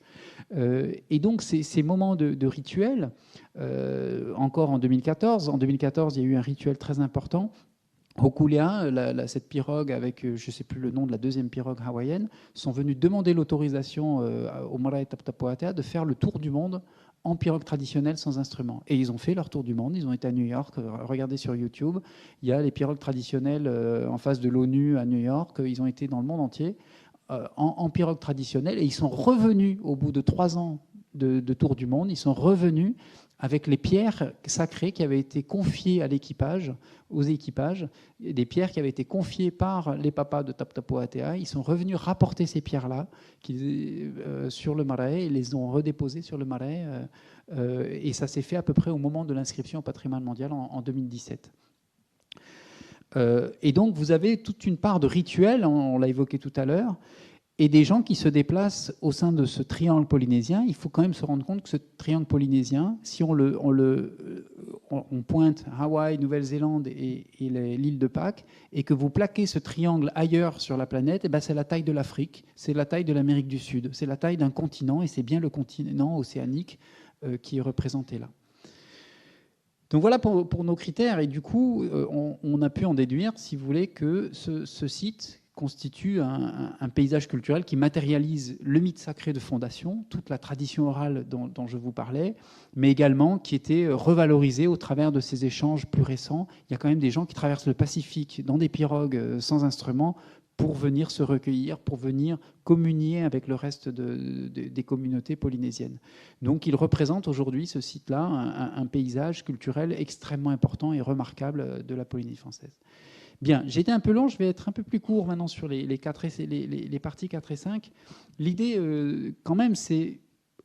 J'ai été très vite, évidemment, ça c'est très complet. Vous le trouverez sur Internet. Tous les dossiers de candidature au patrimoine mondial sont en ligne sur le site du patrimoine mondial. Donc vous pouvez le lire sur Internet. En tout cas, ce qui est intéressant derrière tout ce processus, on comprend bien que ce site est exceptionnel, mais ce qu'il faut bien voir, c'est que ces processus de patrimonialisation, et en particulier quand on parle de patrimoine mondial, c'est très lié à la question de développement. Ce qui anime ceux qui veulent inscrire au patrimoine mondial, c'est que derrière, il y a quand même des enjeux politiques assez importants, politiques plutôt en termes de politique publique, si vous voulez, c'est que la labellisation patrimoine mondial, c'est un label de qualité. Ça permet de démontrer qu'on a là quelque chose de qualité. Et il y a beaucoup de gens qui font du tourisme patrimoine mondial, beaucoup de retraités, notamment aux États-Unis et en Europe, de gens qui passent leur retraite à visiter des sites patrimoine mondial. C'est un label qualité qui fait qu'on est sûr de trouver quelque chose d'exceptionnel. Évidemment, le politique, lui, sa manière de raisonner, il voit tout de suite l'enjeu économique, et notamment le développement du tourisme. Il y voit également le rayonnement international et le fait de parler de son pays ou d'un coin particulier. Et il y a quand même un certain prestige autour du label UNESCO. Pour d'autres, c'est quand même la question de la protection du patrimoine. Le fait de sanctuariser certains sites, c'est quand même une manière, aujourd'hui, c'est la seule qu'on ait trouvée, de les protéger. Et notamment lorsqu'ils sont rares, comme en Polynésie, il reste assez peu de choses, il est peut-être important de les protéger. Donc il y a quand même des enjeux de politique publique de protection qui sont importants, des enjeux également de revalorisation et de transmission culturelle, et notamment portés en Polynésie par les groupes indépendantistes au départ, un peu comme en Nouvelle-Calédonie. La construction également d'une identité commune par la reconnaissance du statut de bien commun de certains sites. Ça, c'est souvent ce qu'il y a derrière la tête du politique qui se dit, finalement, le fait que tout le monde se reconnaisse dans un site, et le fait qu'on se reconnaisse dans ce site-là et comme porteur de valeurs importante pour notre pays, c'est une manière aussi de créer du lien entre les gens, de créer du lien entre nos différentes communautés, en particulier dans nos territoires où on a des communautés différentes.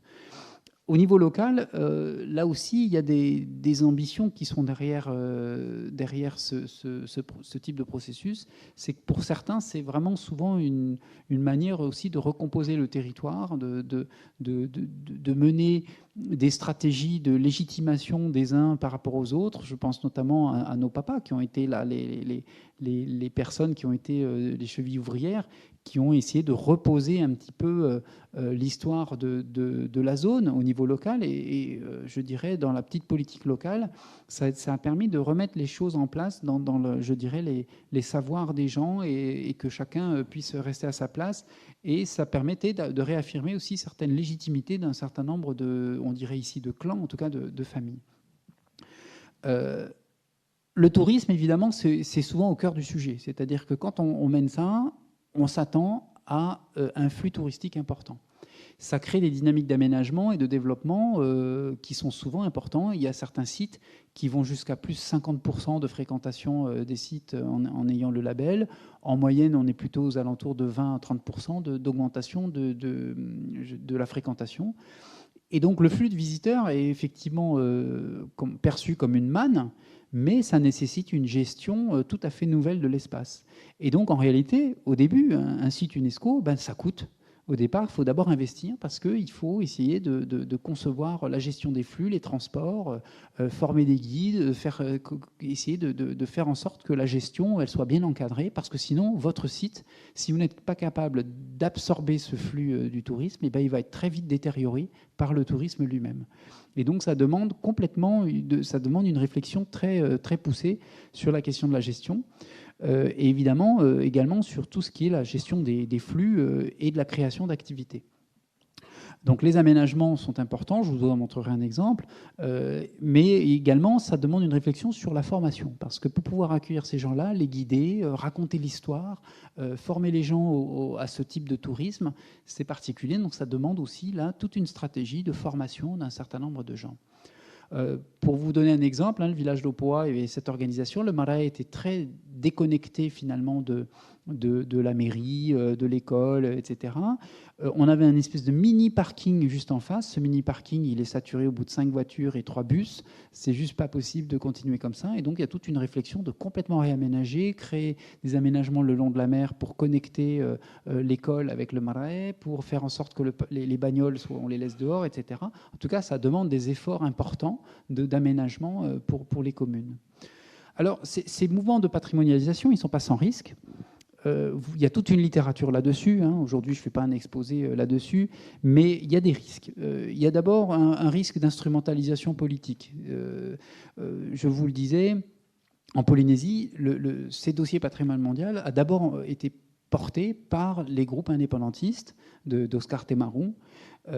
Et pendant plusieurs années, ça a créé beaucoup de tensions politiques et les gens sur place avaient l'impression d'être un peu instrumentalisés pour certains dans un jeu politique qui était beaucoup plus une affirmation identitaire au travers du jeu politique plutôt qu'autre chose. Donc ce risque-là, il peut agacer et s'il persiste, effectivement, on se retrouve avec un site qui va créer plus de problèmes qu'il va régler de choses. Et ce risque, il est réel. Nous, la stratégie qu'on a eue en Polynésie, on a fait un peu la tournée des popotes. On a réussi à obtenir de l'ensemble de l'Assemblée de la Polynésie française qu'elle passe une délibération avec l'engagement de tous les partis politiques, que quelle que soit l'instabilité politique ou quel que soit le parti qui soit au pouvoir, il sanctuarise ce dossier et qu'on puisse le porter. Parce que, comme je vous le disais, la temporalité politique, ce n'est pas celle d'un dossier UNESCO qui, parfois, qu'on met 10 ans à remplir. Donc, l'idée, c'était de sanctuariser le dossier. Et il y a eu un accord politique entre indépendantistes et autonomistes pour porter ce dossier, quel que soit le gouvernement en place. On peut également avoir des endroits où on a des recompositions territoriales qui ne sont pas maîtrisées, au désavantage de certaines populations. Ça a été vraiment la crainte de certains acteurs locaux à Tapu Tapu Atea. Très clairement, des gens qui avaient de l'agriculture se sont dit, mais finalement, demain, on ne pourra plus faire notre agriculture. On avait un monsieur qui avait également un poulailler industriel, enfin en tout cas semi-industriel. On n'est quand même pas dans ça reste villageois. Mais en tout cas, il pensait qu'on allait lui interdire son poulailler parce que pas compatible avec l'idée d'un site inscrit au patrimoine mondial. Alors, c'est le cas parfois. Donc là aussi, il faut trouver les équilibres et il faut faire attention de ne pas tout interdire sous prétexte qu'on va être au patrimoine mondial. Il peut y avoir des perdants dans l'histoire et au final, ça peut créer beaucoup plus de problèmes qu'autre chose. Ensuite, on a un vrai risque de marchandisation de la culture et du patrimoine. Cette question-là, elle est très souvent décrite dans beaucoup d'écrits. Il y a beaucoup de gens qui travaillent sur ces questions-là, mais c'est vrai qu'il y a un risque de folklorisation de la culture. Il y a un vrai risque de désacralisation du site. À partir du moment où ces sites sont ouverts à tous, eh bien, quid des rituels qui se font sur ce site? Est-ce qu'ils vont continuer à être vivants? Est-ce que ça va être une espèce de cinoche pour touristes? Est-ce qu'il y a vraiment cette crainte-là? Et ça demande une réflexion de fond pour trouver l'équilibre, là aussi, entre une ouverture et une mise à disposition de ces sites pour de la visite touristique, pour de l'explication pédagogique, et aussi pour finalement conserver un caractère vivant à ces sites. Et ça, c'est le caractère marchand, le fait qu'on puisse y vendre éventuellement des souvenirs, ou qu'on puisse avoir des guides qu'on doit payer, etc. Il y a de vraies craintes, et c'est un risque réel de voir le site finalement perdre de son intensité. En Polynésie, on dirait de perdre de son mana. Et ça, c'est quelque chose auquel il faut vraiment veiller dans le plan de gestion. Il faut être très précautionneux là-dessus. Ensuite, le fait finalement de dire que ce bien, finalement, il a une importance pour l'humanité entière. À partir du moment où on l'inscrit au patrimoine mondial, c'est d'importance pour toute l'humanité, donc évidemment pour toute la Polynésie française qui peut s'y référer. Mais du coup, on a quand même l'idée d'un bien commun qui est un bien public versus une conception qui, elle, est beaucoup plus locale. Il y a des clans qui sont liés à ces espaces-là. Il y a des chefferies, il y a encore des familles qui portent des noms importantes par rapport à ces espaces-là. Et donc ces espaces-là, par les gens localement, c'est d'abord vécu comme des espaces du quotidien, des espaces de proximité. C'est la relation à ses propres ancêtres. Et donc, on a toujours cette ambiguïté entre l'idée de bien public et de bien local. Et les gens ont parfois un sentiment de dépossession, parce que finalement, c'est quand même chez eux, c'est leurs ancêtres à eux, et pas les ancêtres de l'autre bout, je ne sais pas, de l'archipel, qui portent le nom, qui connaissent les noms, etc. Donc ce sentiment de dépossession, il peut créer également des tensions, et c'est quelque chose auquel il faut vraiment veiller lorsqu'on est dans ce genre de processus.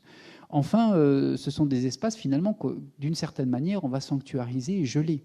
C'est-à-dire qu'on peut s'interroger, l'UNESCO en particulier est assez critique par rapport à ça. Je vous ai montré tout à l'heure des petites plateformes ou des petits hôtels où les gens aujourd'hui font des rituels. Il y a des petites choses qui peuvent émerger sur ce site parce que c'est un site vivant. Ça, c'est pas très bien vu par l'UNESCO. Donc, est-ce que demain, on va geler? Est-ce que s'il y a une nouvelle alliance qui se crée dans 30 ans avec je ne sais pas qui et qui a je ne sais quel rituel qui émerge, est-ce que ça va être accepté par l'UNESCO? Est-ce qu'on gèle tout, on sanctuarise tout? Est-ce que finalement les rituels ils doivent être institutionnalisés? Il n'y a que quelques rituels qui sont autorisés, pas les autres. Enfin, en tout cas, ça pourrait faire perdre son sens finalement à ce lieu-là, et c'est un risque qu'on a sur Taputapuatea. J'en terminerai avec la dernière partie, et je suis désolé de déborder, mais il y a quand même un intérêt majeur. Il y a des risques. Et j'en vois plusieurs. J'ai mis ces photos-là un peu par provocation. La première chose, c'est quand même que dans le contexte de nos îles, avec la présence française, on est dans des îles françaises du Pacifique, eh bien, il y a quand même quelque chose d'extrêmement important autour de la patrimonialisation. Ça a été le cas également pour les récifs ici en Nouvelle-Calédonie. C'est que quand même, c'est une manière aussi de faire reconnaître des espaces, des cultures, des coutumes, et en tout cas même des cosmologies importantes pour les peuples premiers de ces territoires. Et pour ce qui concerne la Polynésie française, on a réussi à avoir François Hollande qui est venu faire un discours à Taputapuatea pour avoir ce soutien de l'État. L'idée quand même, c'est que quand on est dans le cadre très particulier de nos territoires français qui doivent passer par la France, et c'est la France qui présente le bien en tant que bien français.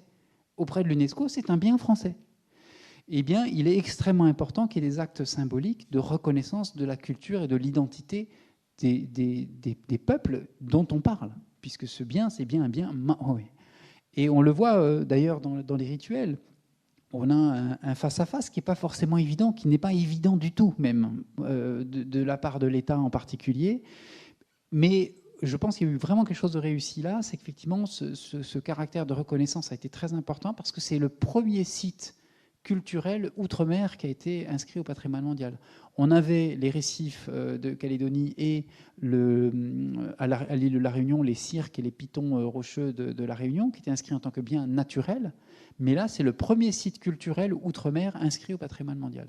Et ça, c'est un acte politique symbolique extrêmement fort et qui, à mon avis, finalement, dans ce cas-là, a presque remplacé l'accord de Nouméa, si je puis dire, en Calédonie. C'est-à-dire que pour la première fois, il y avait une reconnaissance officielle et par le chef de l'État lui-même de l'importance de cette civilisation précoloniale. Et ça, c'est quand même quelque chose qui est extrêmement important, qui politiquement est important.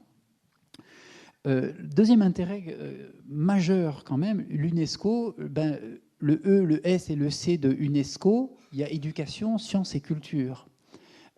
C'est pas pour rien que l'UNESCO essaie de promouvoir ce genre de processus de patrimonialisation, c'est que quand même, on s'en est bien rendu compte avec ce dossier-là, c'est que lorsque vous êtes dans ce genre de dynamique, comme il faut faire une démonstration du fait que ce site est absolument incroyable, eh bien en fait, ça justifie aussi de dégager beaucoup de moyens pour faire des études scientifiques.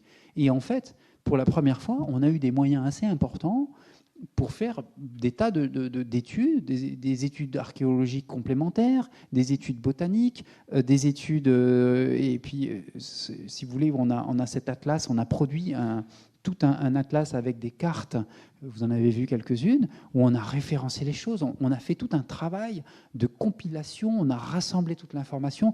C'est un travail qui est considérable pour pouvoir écrire ce truc. Et en fait, pour pouvoir argumenter, eh bien, on consolide les connaissances grâce aux études scientifiques. Et bien rien que ça, c'est pas rien. Parce que c'est toujours la culture et le patrimoine, c'est toujours le parent pauvre des politiques publiques. Il n'y a jamais d'argent pour ce genre de choses. Et bien lorsque vous êtes dans un processus de patrimonialisation, eh bien ça suscite quand même, je dirais, un travail de fond, alors jamais assez, mais un travail de fond qui est vraiment intéressant. De fait, ça entraîne aussi l'intérêt de la communauté scientifique à une échelle beaucoup plus large que simplement ceux que vous avez dans votre territoire. Ça crée aussi des échanges à l'international entre scientifiques. Et je reparle de Christophe Sand qui connaît bien ça, puisque il est dans ICOMOS Pacifica, qui est une association qui travaille sur ces dossiers patrimoine mondial et qui travaille sur ces sites-là. Il y a vraiment toute une communauté scientifique dans la région et connectée même à des scientifiques en dehors même de la région, qui s'intéressent du coup à ces sites-là. Et puis sur le plan de l'éducation, l'UNESCO, il y a quand même l'éducation. Nous, on a pu se rendre compte là vraiment en travaillant que c'était vraiment, ça donnait un coup de booster à la revalorisation des langues, à l'enseignement à la culture au sein même des établissements scolaires, et notamment on a vu plusieurs écoles, dont l'école de Opoa, locale évidemment, dont le projet d'établissement, tout d'un coup, on crée des projets d'établissement axés sur la culture. Et on s'est rendu compte que dans les écoles primaires, ça a donné un sacré coup de boost finalement à la revalorisation culturelle et à ces choses-là. Et puis on en a profité également dans ce cadre-là. Il y a un collège à quelques kilomètres du site de Taputapuatea où on a finalement, à partir du moment où l'école maternelle et primaire avait des projets d'établissement axés sur la culture, eh bien on a pu créer en concertation avec le collège, créer une section culture au sein même du collège où les enfants ont entre 4 et 6 heures d'éducation culturelle en langue au collège avec une section culture. Et aujourd'hui, cette section culture, on est même en train de l'ouvrir dans le lycée de Raiatea pour créer une continuité de la maternelle jusqu'au bac, avec pourquoi pas même des épreuves de bac sur les aspects culturels maoris. Et ça, c'est très important parce que l'idée, ça vient consolider aussi l'idée qu'il va falloir former des guides, il va falloir former des gens qui peuvent parler de ce site. Et du coup, vous voyez, ça crée quand même un entraînement, une modification du système scolaire lui-même. Ça permet de rentrer en contact avec le vice-rectorat et de négocier le fait que la culture, ça peut être une matière d'éducation forte de la maternelle jusqu'au bac. Et rien que pour ça, c'est quand même un intérêt fort de ce type de labellisation, parce que sans ça, on se rend bien compte que c'est plus difficile.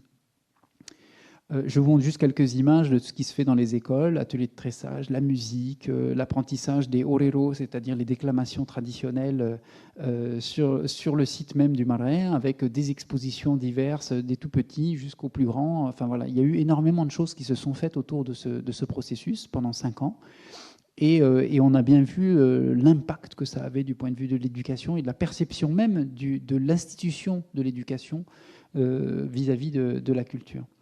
Troisième élément, c'est quand même la protection, parce que, parlons-en, l'idée, c'est aussi de protéger ces sites-là au travers de la sensibilisation. C'est vrai qu'il y a eu beaucoup de choses dans les médias, et donc ça a permis de vraiment renforcer la prise de conscience, mais également les outils. Il y a des outils juridiques qui ont été créés pour l'occasion, et notamment la Polynésie française, pour le coup, s'est dotée d'un code du patrimoine. Elle n'avait pas de code du patrimoine. Quelqu'un qui avait un marae du XVe siècle dans son jardin, il pouvait passer le bulle pour l'enlever si ça le gênait, pour faire une cabane de jardin, quoi. Je veux dire, il n'y avait aucun système de protection en Polynésie. Et jusqu'à présent, il y a eu énormément de destruction parce qu'il n'y a aucun encadrement juridique.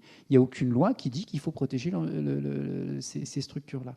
Et aujourd'hui, il y a un code du patrimoine. Et puis le site du Marae, lui, s'est doté d'un règlement intérieur. Idem pour les outils de protection de paysage et de l'environnement. Ça a été l'occasion, comme là, ce n'est pas seulement des structures archéologiques, mais tout un paysage. Eh bien, on a mis en place tout un plan de gestion et on se rend compte qu'on a essayé de créer vraiment de l'innovation dans la manière de gérer ces espaces-là et les paysages. Donc ça a été une occasion de le faire et d'inventer les outils qui vont servir maintenant à d'autres endroits en Polynésie, en particulier à Upunau, à Moorea, à différents endroits, on utilise ces outils-là. En termes de gouvernance aussi, la manière de travailler sur des projets comme ça, c'est qu'en fait, on crée des comités de gestion. Ça s'est fait exactement comme ça aussi en Calédonie pour les récifs. Et du coup, l'implication des acteurs locaux dans le développement local, des populations, des acteurs économiques, il y a eu, vous ne pouvez pas imaginer le nombre de réunions qu'on a pu tenir en 5 ans. C'est aussi une manière de faire du développement local complètement autrement, en associant les populations dans la manière de travailler, et pas seulement faire des politiques publiques qui viennent du haut. Et là, l'idée, c'est vraiment de bâtir des projets autour de ce processus de labellisation avec les gens, et en particulier avec les jeunes. On a eu beaucoup de jeunes qui sont venus. Les jeunes ont même monté une troupe de danse. Ils étaient présents dans toutes les réunions. Ça a créé une dynamique. Alors, je ne vais pas rentrer dans le détail, mais du coup, on a des organigrammes un peu particuliers qui partent du bas, avec des comités de gestion, des gens qui sont acteurs et qui travaillent main dans la main avec les différentes institutions. Ça, ce sont des organigrammes qu'on a mis dans le plan de gestion dans le dossier. Je vais passer là-dessus. Je termine par un petit mot. Je tiens beaucoup à ce terme de capacité. Vous avez un théoricien économique, en économie indien qui s'appelle Amartya Sen, qui a théorisé sur la notion de capacité. L'idée, c'est de renforcer les capacités des gens, créer des opportunités, mais en même temps avec une liberté d'expression et une liberté culturelle, notamment dans ce cadre-là.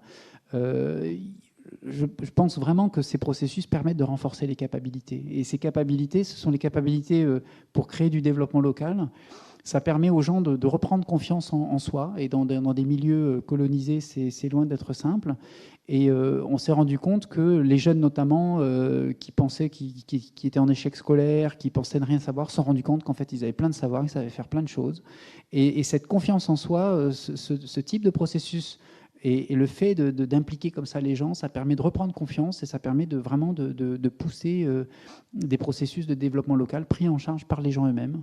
Donc, si vous voulez, en conclusion, c'est que un processus de patrimonialisation, c'est ni bon ni mauvais a priori, en fait. Ça dépend ce qu'on en fait. Ça dépend des choix que les politiques publiques en font. Ça dépend des dynamiques collectives qu'on arrive à mettre en place. Et évidemment, la clé, c'est l'implication des populations. Si on ne le fait pas pour les gens déjà localement, eh bien, ça ne sert à rien d'ouvrir ça pour l'humanité. Il faut déjà travailler avec les gens, et quand on le fait avec les gens, et les gens ont énormément de cœur ici dans le Pacifique, ça donne des choses assez extraordinaires. En tout cas, c'est l'expérience que je voulais partager avec vous ce soir. Je vous remercie beaucoup. Maruru.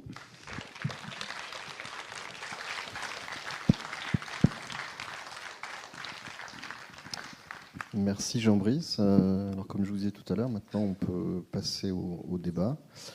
Donc, nous avons 2 micros de part et d'autre de la salle. Si vous avez une question à poser, un commentaire sur la présentation qui vient d'être faite, vous êtes les bienvenus. Alors, bonsoir. Avant que le débat commence, je voulais juste prendre la parole pour vous remercier pour votre présentation qui était très claire, très intéressante et vraiment riche en connaissances. Donc, merci pour ce partage. Merci beaucoup. Merci. Christophe Sand, qui a été interpellé tout à l'heure. Oui, tu as eu la gentillesse de me citer 2 fois, c'est gentil. Je voulais dans un premier temps insister sur la qualité du travail qui a été réalisé autour de ce site. Moi, je suis président d'ICOMOS Pacifica et donc des dossiers du patrimoine mondial, j'en lis plusieurs tous les ans. Et celui-ci était d'une qualité tout à fait exceptionnelle. Vraiment, le travail de fond qui a été réalisé a fait de ce dossier un des meilleurs qui était rédigé au cours des dernières années, et en particulier pour le Pacifique, parce que je dois vous avouer que toute une partie des dossiers patrimoine mondial pour le Pacifique sont, disons, pour être très respectueux, de qualité un petit peu moyenne. Pour simplement ajouter un côté de la culture vivante, enfin pas rentrer dans les détails du patrimoine mondial, mais apporter un petit élément. Vous avez vu aussi bien au niveau du film, et puis après Jean-Brice vous en a parlé, de ces gens qui arrivent des autres îles, et puis qui arrivent avec une pierre, qui arrivent avec un caillou, qui déposent. Et c'est vrai que c'est considéré comme une forme de folklorisation, quelque chose de contemporain. Et ben en fait, pas du tout. En fait, c'est un fondement du déplacement des pirogues à travers le Pacifique. Et pour la première fois, on peut le démontrer archéologiquement. Vous savez que ça fait 150 ans que les archéologues en Nouvelle-Zélande, ils cherchent désespérément la trace du lien entre la Polynésie centrale et puis l'arrivée des Polynésiens en Polynésie sud-occidentale. Et dans quelques semaines va être présentée la découverte dans l'île du Sud de 3 pierres dans des sites de premier peuplement. Pardon. Donc, ils remontent au XIIIe siècle. Et ces 3 pierres, d'un point de vue géologique, ne peuvent provenir que de Polynésie centrale. Et donc, ce que les gens y font aujourd'hui sur le Marae Tapu Tapu Atea, en fait, ils le faisaient déjà il y a 800 ans, probablement d'île en île, et de traces de la racine vers l'île fille. Voilà, merci. Oui, Jean-Brice, une question que j'avais oublié de poser lors de l'émission, c'était de savoir si y a d'autres dossiers actuellement en cours dans le Pacifique et éventuellement en Nouvelle-Calédonie. Alors, en cours, je pense que celui qui est le plus à même répondre, c'est Christophe. Parmi les dossiers récents, en tout cas, c'est vrai que les sites culturels, il y en a très très peu dans le Pacifique qui sont inscrits. On a juste à côté de chez nous, à Vanuatu, le site de Roemata, où on a effectivement une île, un cimetière d'un chef extrêmement important à Vanuatu qui était inscrit il y a quelques années. On a des sites qui sont à la fois naturels et culturels. On a Tongariro en Nouvelle-Zélande. Vous avez le site de Nanmadol, je crois que ça a été inscrit en 2016, si mon souvenir est bon, en Micronésie. Enfin, en tout cas, on les compte sur la main, les sites culturels dans le Pacifique, on les compte sur la main. Je ne sais pas, Christophe, s'il y en a d'autres en cours. J'avais entendu parler à un moment donné de Tonga, je ne sais pas où ça en est. Christophe. Yap. Excusez-moi de reprendre la parole. Il y a 2 dossiers en cours. L'un, c'est Tonga, la para, c'est la zone des anciens Tu'i Tonga avec entre autres des grands tambours tombeaux monumentaux.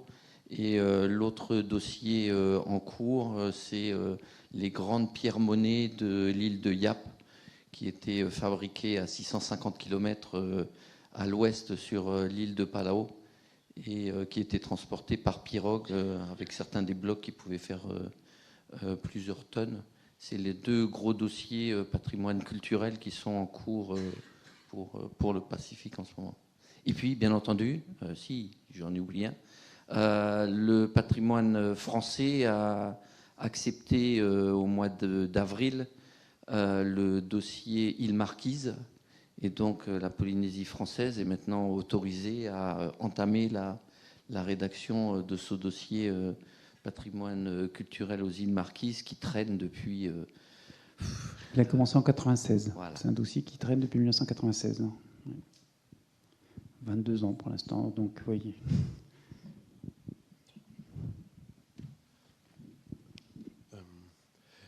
Bonsoir, merci. Vous avez relié la matérialité du site de Tapu Tapu Atea avec un autre patrimoine, lui, immatériel, dont il a été question encore à l'instant, là, les navigations aux étoiles.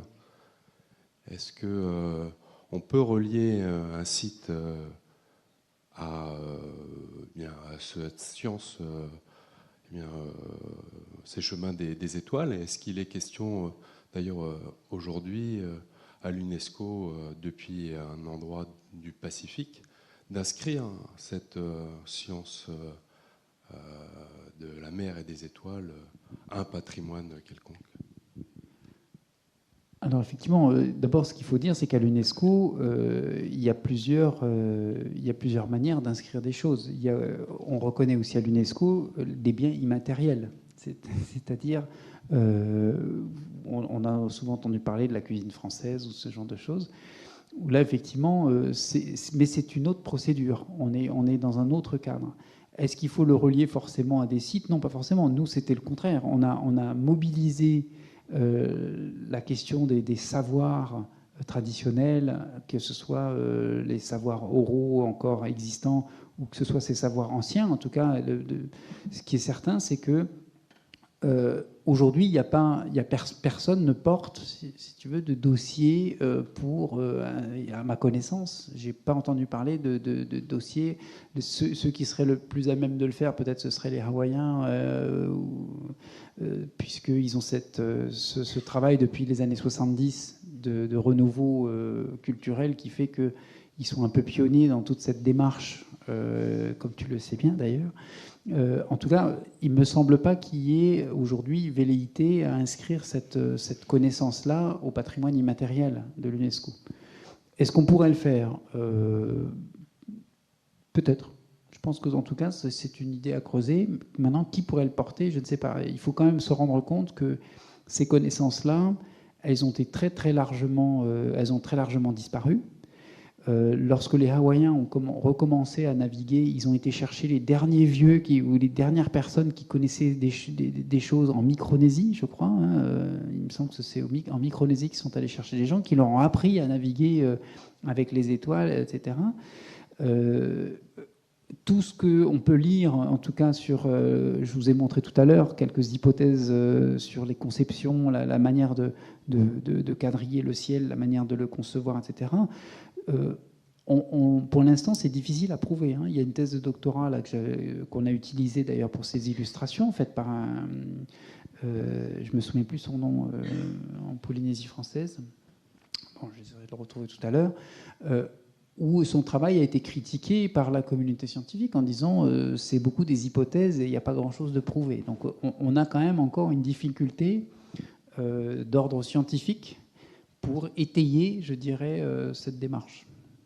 C'est tout ce que je peux dire. Je ne connais pas si bien que ça le sujet.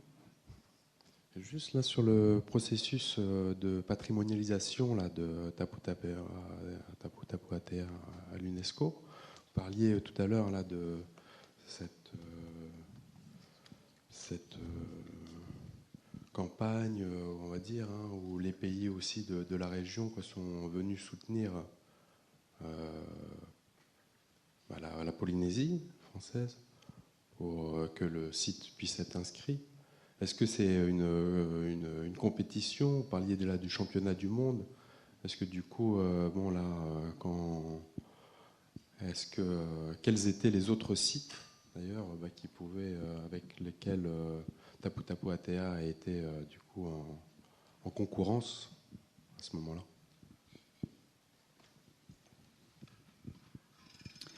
Alors, ce n'est pas une compétition en tant que telle, dans la mesure où il n'y a pas de quota. On ne dit pas cette année on va en classer 10 ou cette année on va en classer 30. Si tout se passe, il passe. Ça dépend de la qualité des dossiers. Je vais revenir au soutien régional. Ce soutien régional, c'est d'abord ce sentiment d'appartenance à une nation, je dirais, un peu comme le disent les Américains en Amérique du Nord, à la grande nation polynésienne. C'est-à-dire qu'il y a quand même, chez beaucoup de gens qui revendiquent cette identité polynésienne, que ce soit chez les Maoris, Hawaï ou ailleurs, notamment dans ces territoires qui ont été colonisés, il y a une revendication qui est portée par des groupes soit politiques, soit culturels, qui est très forte. Et c'est vrai que dans l'historique du dossier polynésien, j'en ai pas parlé parce que c'est trop long à expliquer, mais je peux en donner quelques éléments. L'idée d'inscrire ce dossier a été portée par un monsieur qui s'appelle Richard Toheyava.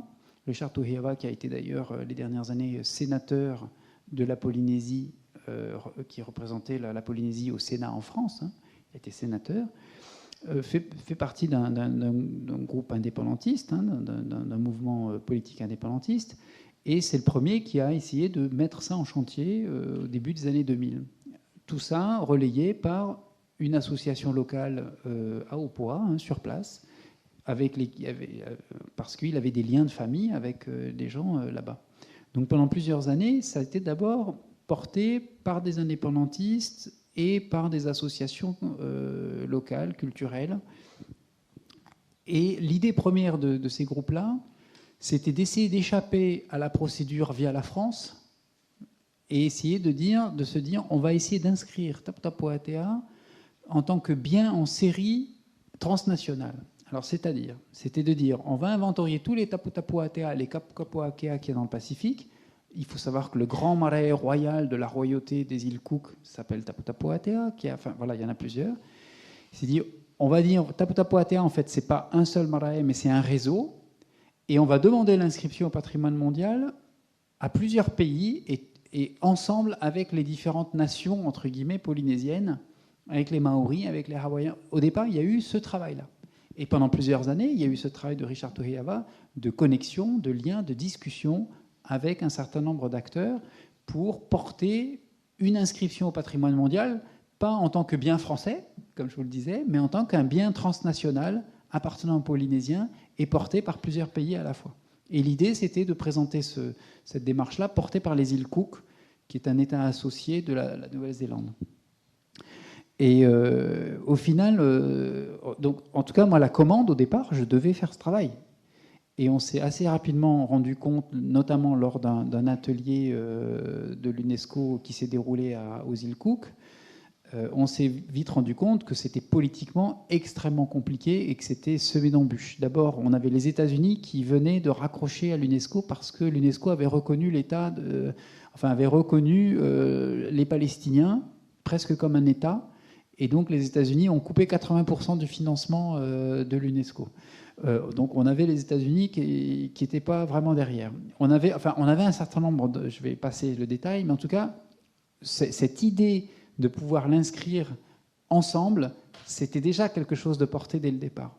Et c'est vrai qu'il y a eu, vers la fin, et quand bien même ça a été porté par la France, il a fallu expliquer pourquoi, du coup, on allait quand même passer par la procédure par la France. Donc, sachant que ces mouvements qui soutenaient cette inscription étaient plutôt anti-français, il faut bien le dire. L'histoire avec la Nouvelle-Zélande, avec le Rainbow Warrior, c'est encore dans les mémoires. La France passe toujours pour un État colonial dans le Pacifique. Et donc, les peuples polynésiens, au départ, ne voulaient pas de cette inscription par la France. Il a fallu de l'explication, il a fallu échanger. Et il y a eu pas mal de rencontres avant d'avoir ce soutien. Et de fait, il y a eu des courriers qui ont été envoyés. Notamment, les Maoris de Nouvelle-Zélande ont rassemblé toutes les chefferies Maoris Et c'est pas une délibération, ou je ne sais plus comment, c'est une résolution en tout cas, où ils ont décidé d'aider, de soutenir. Ils ont fait une déclaration comme quoi ils soutenaient le processus en cours avec la France. Donc voilà, en tout cas, il y a eu un travail, il y a tout un travail diplomatique autour de ça, au sein même entre Polynésiens même.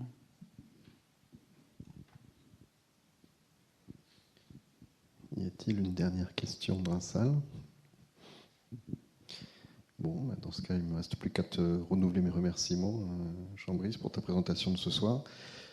Tu as parlé de la documentation, donc je voudrais rappeler que l'échantillon qui était présent devant la salle ici, c'est la documentation qui est disponible au sein de la médiathèque.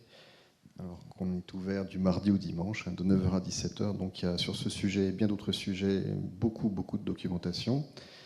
Donc je l'ai dit aussi tout à l'heure à la conférence, elle sera disponible en accès audio dès la semaine prochaine sur adck.nc, catalogue de la médiathèque et publications multimédia, et puis sur l'antenne de Calédonia et sur leur chaîne YouTube d'ici quelques semaines.